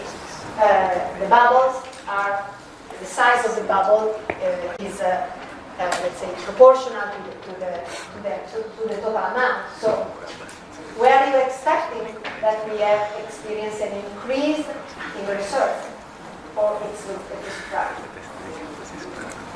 Which one of the two? Are you surprised by this data, or it was an expectation? If I had asked you before showing this slide, do you expect that compared to the 90s, nowadays we have more or less reserve of oil? What was your answer? Because the technology improved for obtaining oil and gas from the oceans. And also? The price of the oil, for example. And the demand. This has not anything to do with the price. The demand of the reserves. The demand, I think, of oil and gas increased. This is the reserves. It's not the demand. The coming up of new, let's say, new reservoir. One piece of answer is your answer. We have improved the technology, so compared to, let's say, compared to the 90s, we can dig in more depth. So even traditional oil wells can be exploited better. But also the coming up of new kind of things. Tar oil, tar sand, shale oil, all this kind of new discovery that has contributed to the increase, okay, of the reservoir. The proved reservoir are those who are, let's say, confirmed, the real, not the okay? And those who are communicated, because there are some reservoirs that are confidential, because oil reserves are an asset for a country. So if I were the government of a certain country, oil producing, why I have to give this data to the international community, let them know how rich I am. So there are some reserves that are not communicated, so we don't know if this is the real total. Okay? If it's well.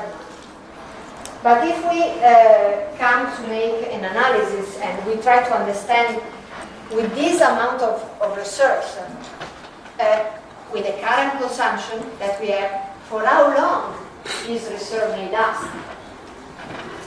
we come to understand to have this graph, which may be different region by region, but look at even at the big picture, it seems that we have, let's say, a resource to production ratio, which is 120 years.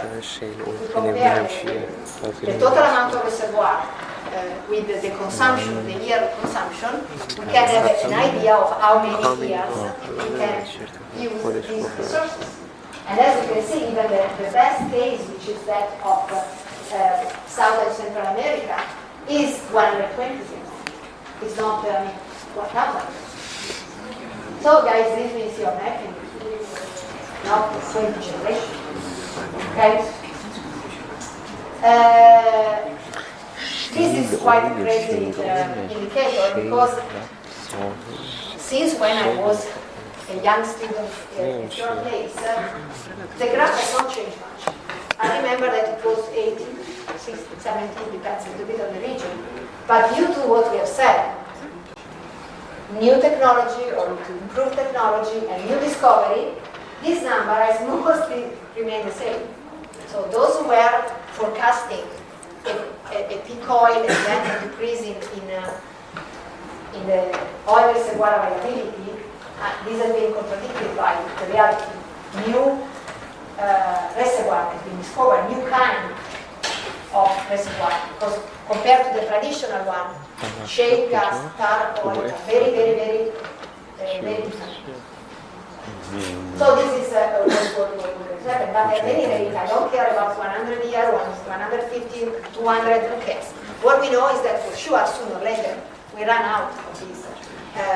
We might run out of this fuel, and so we need alternative. Also because, I don't want to enter this discussion now, but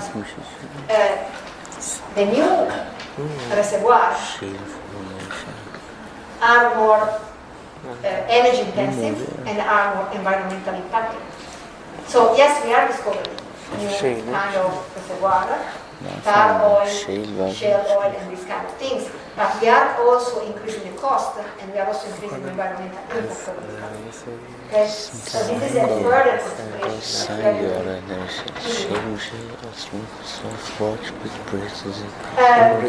This is the comparison. The two graphs are again the comparison of the oil production, the region that are producing, extracting oil, and the region that are consuming oil.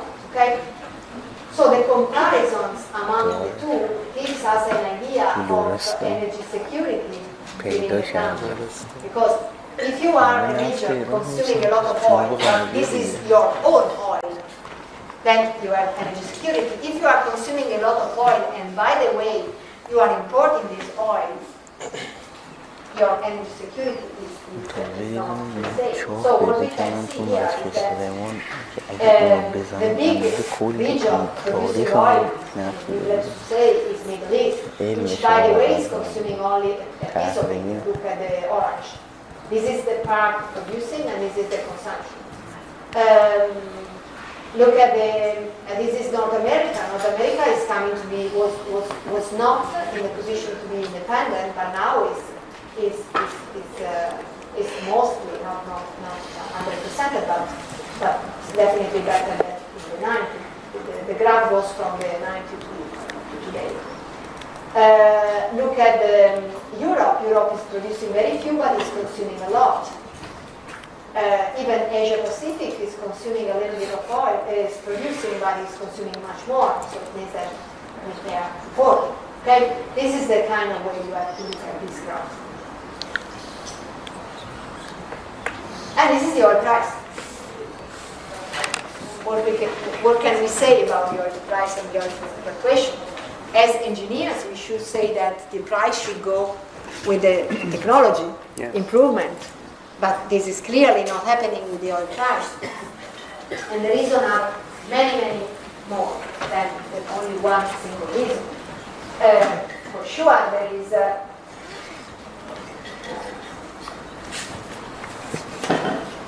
there is a big link between energy, especially the oil part of energy, and geopolitics, as I said already. And I want you also to understand one thing. Who is holding the market? Politicians. The oil market. Political persons. Who are the main players in the oil market? Politicians, Those who I have think. the source. Wait. I don't hear. Those who have the resources. Those, it means a multinational company or country? Countries. Countries. I think the big politicians play an important role. For example, United States President makes sanctions to other countries. They cannot sell their oils, and this plays an important role, I think. But you are again country. Yes, anyone that thinks that the multinational company play a role in it? Because they have the technology to produce the oil. So if we have the oil and we don't have the technology to produce it, so what happens? Sorry, did I understand the subject of it? The companies, Okay. international companies, big oil companies who have the technology to produce the oil. They control the market.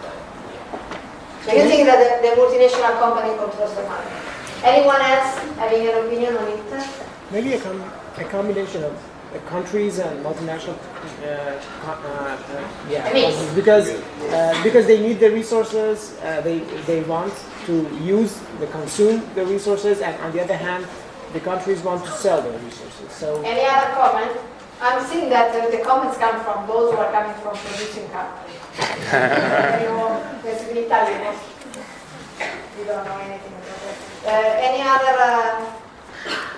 consideration? I think that even countries in which the oil producing companies are not directly state directives, like Africa or the producing companies, so US, UK, these companies are in a certain sense a natural asset, so they cannot act really independently from the This is the share of the market.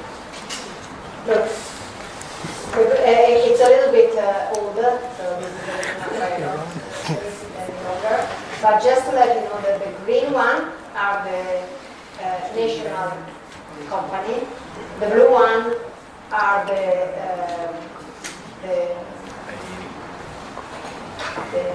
multinational company, like the blue one are a kind of green bars are the OPEC members, sorry. The red bars are Russian companies, the blue bars are non-OPEC national oil company, and white bars are the public multinationals. So you see that the multinationals appear, in the down rating part. The majority of the market is owned by the green bars, which are OPEC members. And then we have the country national companies. So the market is really owned by government institutions, producing countries. Yes, the multinational company play a role, especially because sometimes they partner with the national company because they bring the technology there. But they are a kind of consultants. They are not making the rules. They are supporting the rules. Okay? And this is clear from this graph. The majority of the market is ruled by OPEC, which means that they can play the game of changing the price. You know that price should be, there is a fundamental rule of economy that it is the equilibrium. And the price should be set in a way that it matches the needs of the producer and also the needs of the consumer. So the price is this kind of matching tool that is able to establish in a position that meets magically the needs of both. This is happening in some markets, but not for sure in the oil market. Because there is this kind of oligopoly. Okay? It's not a monopoly, because there are many, but they are playing the game. So they are those who are writing the rules. Which means that what happens, for instance, when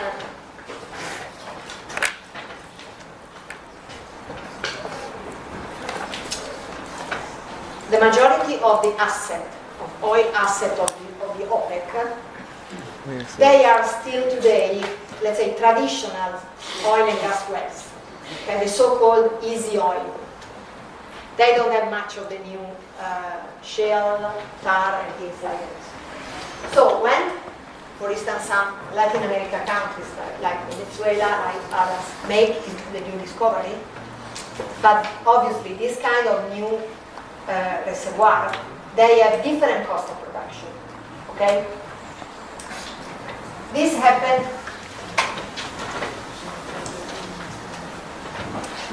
when we had, I don't know if you remember, years ago, we arrived at a very high price of oil, 100 and more, maybe $150 per barrel. Okay? So we were in a time of very high, let's say, oil price.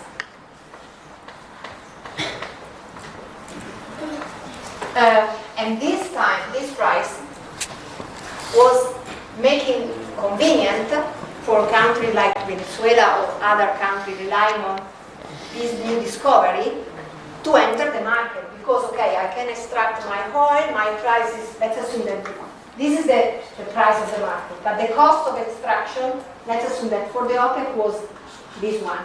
So they had a big margin. But let's assume that we have Venezuela jumping into the market and say, okay, with this price of the oil, even if I have this cost, I can still jump into the market because I have a small margin. Okay? You understand what I mean? Clear? And then suddenly the OPEC said, okay guys, sorry. We change the price. We do everything that's needed to reduce the price of the oil and to place it here. So that for them is no longer convenient, but it's still convenient for the OPEC. And they make a lower margin, but they increase the volume because they have picked up this one from the market. So they will increase their volume because they will be the only supplier. And this was what happened. Why after a big increase, we have seen a very step decrease of the oil price. But it was really done to, let's say, not allow anyone else to be in the market because the price of the cost of extraction of this new reservoir is higher.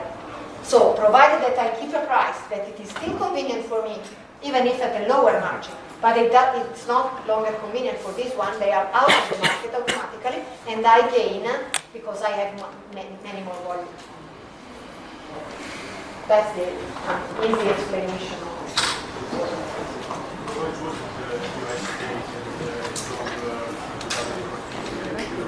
It was not only the, it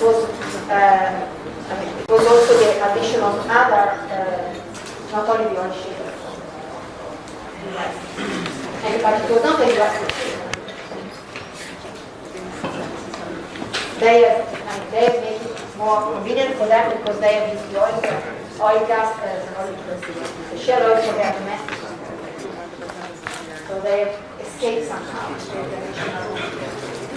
But otherwise they would have been in trouble as well.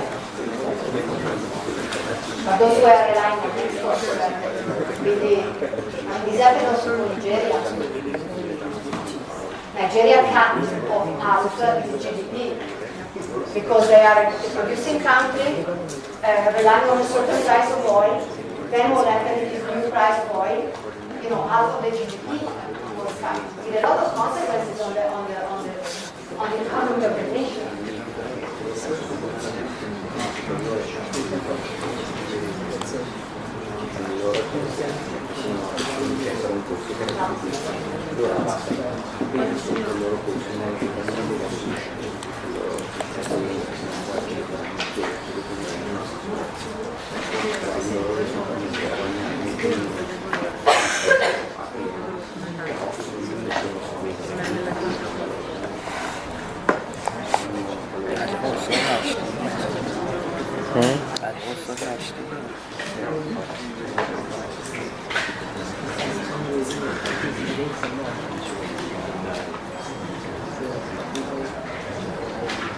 Okay. So this, by the way, in the oil price variation, you can see the effect of some specific events that happen. The Arab Spring, like many wars and many trouble. So what it's important that you remember is that it's not driven by the standard economy law of the balance of the equilibrium between the demand and the supply, but something else. Very strongly linked to geopolitical aspect. And the gas is following. It's similar. A little bit less, but similar. But one of the reasons why this happens is because, oil is not uniformly distributed. So oil is concentrated in some producing countries, and they can play the game. Okay? Because if it were more distributed, you don't like the price your country made, I go in another one. Okay? Even the reservoir of gas, for the same reason, has increased, as you can see, compared to the 90s. You can even, but you can see that the countries of production, the share is mostly the same, not big changes. Yes, maybe a little bit That was You can. in some that was areas, mostly mostly channel.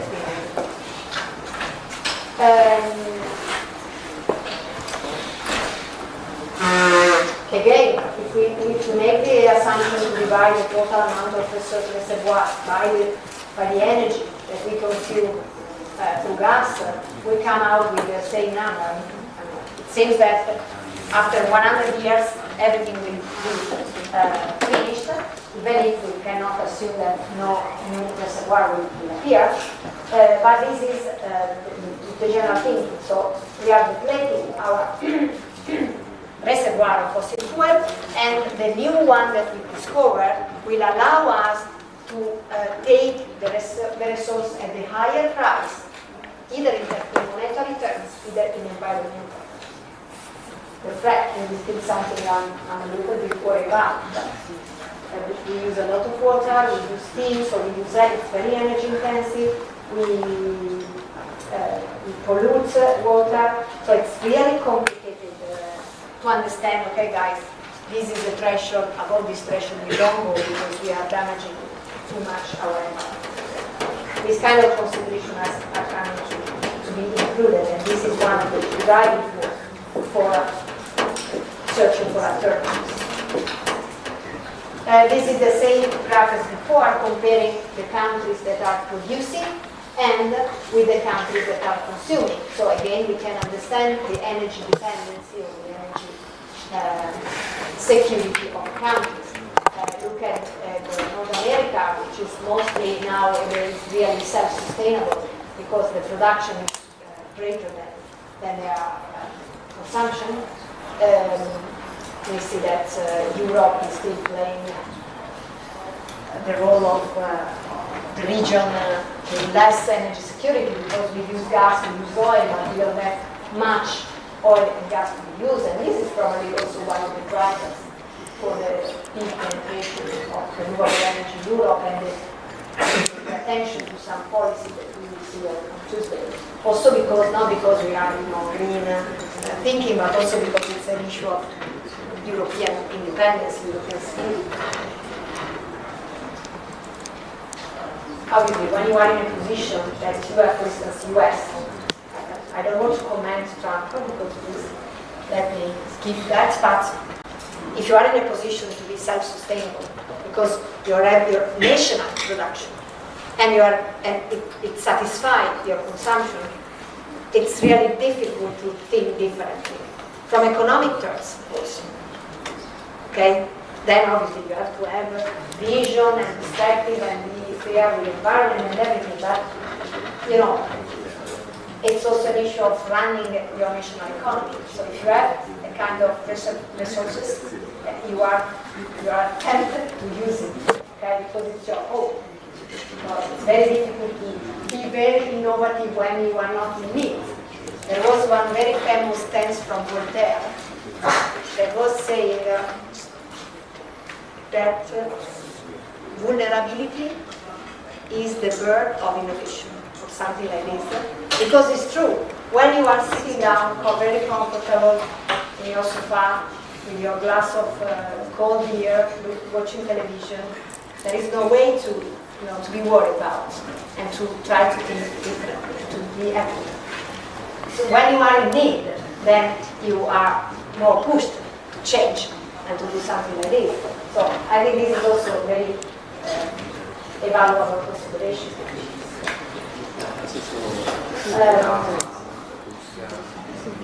This is the oil price. It is following more or less. It's a little bit more stable, but it is still crazy. It's something that you cannot understand unless you do not understand that there is geography behind, because it's not, as I said, the balance between the demand and the supply as it should be according to let's say the Smith thinking of the economy. You can see the very effective, the very impressive effect on the oil price for the US due to the discovery of the shale gas. Okay, it's impressive because of course, moved down due to the national economy.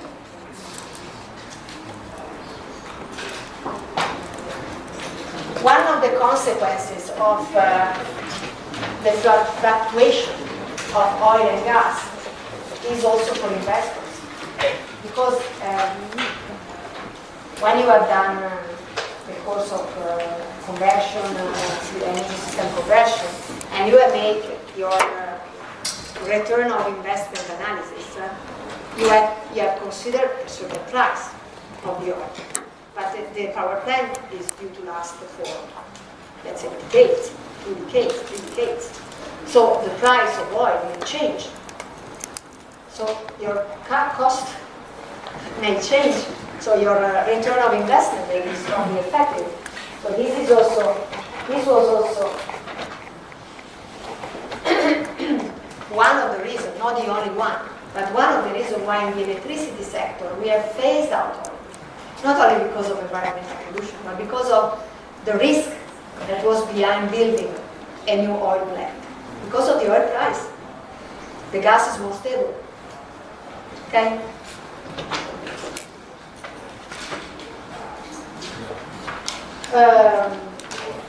On the contrary, compared to the other two fossil fuel, we look at the reservoir of, the proven reservoir of coal, and we see that compared to the 90s, also because we have used it as well, they have decreased. Now they are mostly or more or less constant or a little bit of increase, but this is the trend. In terms of reserves to production ratio, it seems that we should have them for a while longer, but again we are speaking of hundreds years, with the maximum 400 and not that much. But we all know the big attention to phase out coal because it's the most effective, negatively affecting the issue of climate change, because the content of carbon is higher than the other, so it's the most CO2 emitting. And we will see with the forecast, if we really want to decrease the CO2 emission at the level that it is suggested by the IPCC, we really need to phase out coal. Which country is CIS? Oh, that's true.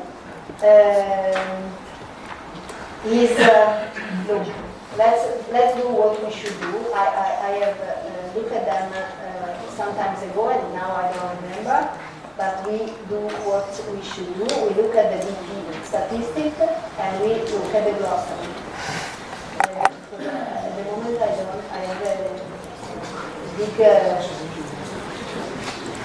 I don't know if this one is ready, because I think this is older, and they changed the wording recently.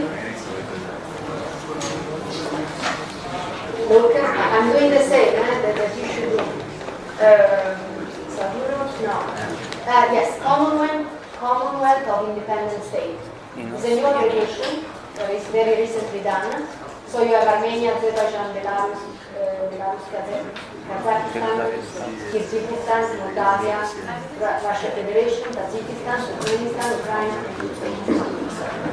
So, but as you said, this is the way to work. The data were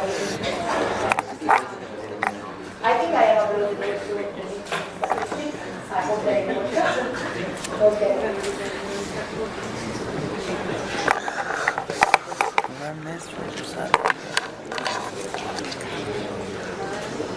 And look, it's impressive. You can see, again, production consumption. The majority of the coal production is concentrated in Asia region, which is also using. Okay? So it's very, very simple. And as you can see, in almost all the other regions, the consumption is increasing. As should be following the strong policy claims to reduce carbon emission. And this is a gold price, which is definitely much more constant than oil price. A quick look to nuclear and hydropower. in more detail, because when we look at the big picture, it seems that from the 70s, nuclear has increased, and this is exactly what happened. But then, compared to 2011, we have experienced, and by the way, in Asia Pacific, a big reduction of the production. Pay attention for one point. The production in the previous slides was the extraction of physical oil and gas. Now the production is the electricity produced, because when we speak about nuclear, this is the issue. So it is given in terawatt hour converted into million tons of oil according to the rules. I have placed in all the slides the source from where the data are, and the sources are uploaded in the musical, so you can come back to it. So you see this big reduction, which is due to what? 2011. What happened?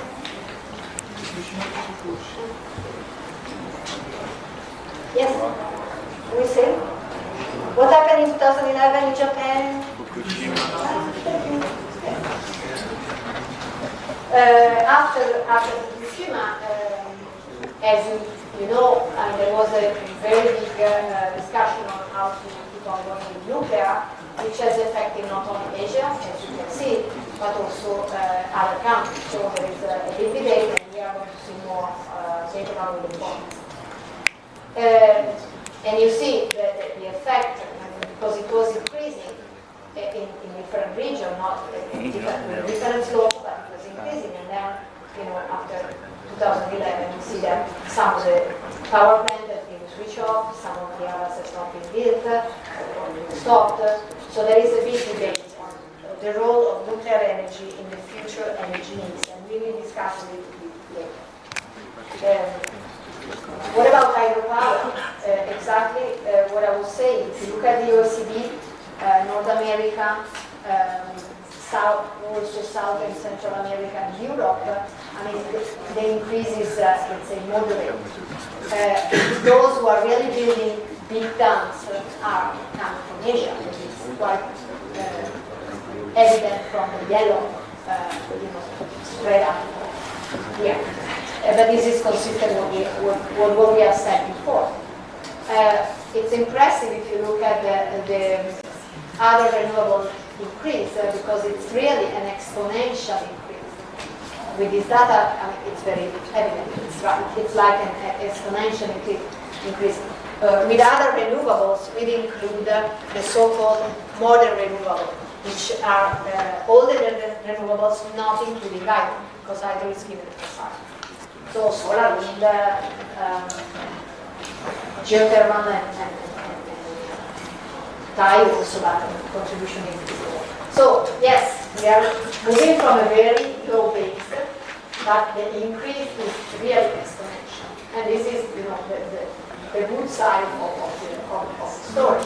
We are relying more and more on renewable energy, and they are the core of the energy transition. And they are one of the two big guys which will be really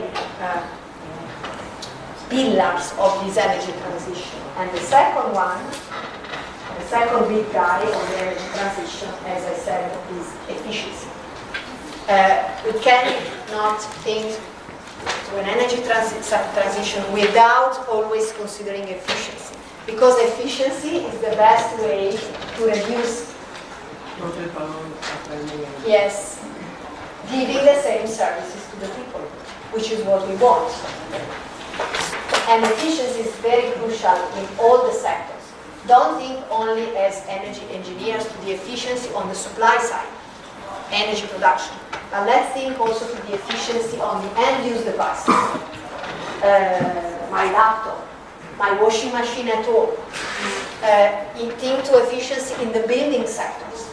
Increase the efficiency of the built environment in order to keep the heat or the cold in the summer, in order to reduce the energy that it is needed to keep this heat. Let's see to the efficiency in the industrial sector. We have a lot of processes that are energy consuming, and if we don't take the right attention to these with this consumption, we lose a lot of energy. Then we have the super nice power plant, very nice efficiency, and then we waste a lot of energy in the processes. This is what has happened in the study we did for Egypt, where we have come out to understand that even if you increase the penetration of renewable energy in the energy production, yes, you decarbonize the electricity, but you don't decarbonize the rest of the country. So when a country should come out with a decision having a given budget, not an infinite budget, how can I spend my 1,100 millions? It's better to increase the penetration of renewable energy in the electricity production or do some other measures. If I want to decarbonize my country, probably there are countries, like Egypt, sorry, because I studied it, that require further efficiency increase in the residential sector and the industrial sector before changing the electricity sector. And you can obtain better results with the same allocation of money. So again, when we think energy, we need to really think in a holistic way, try to look at all the sectors of an economy.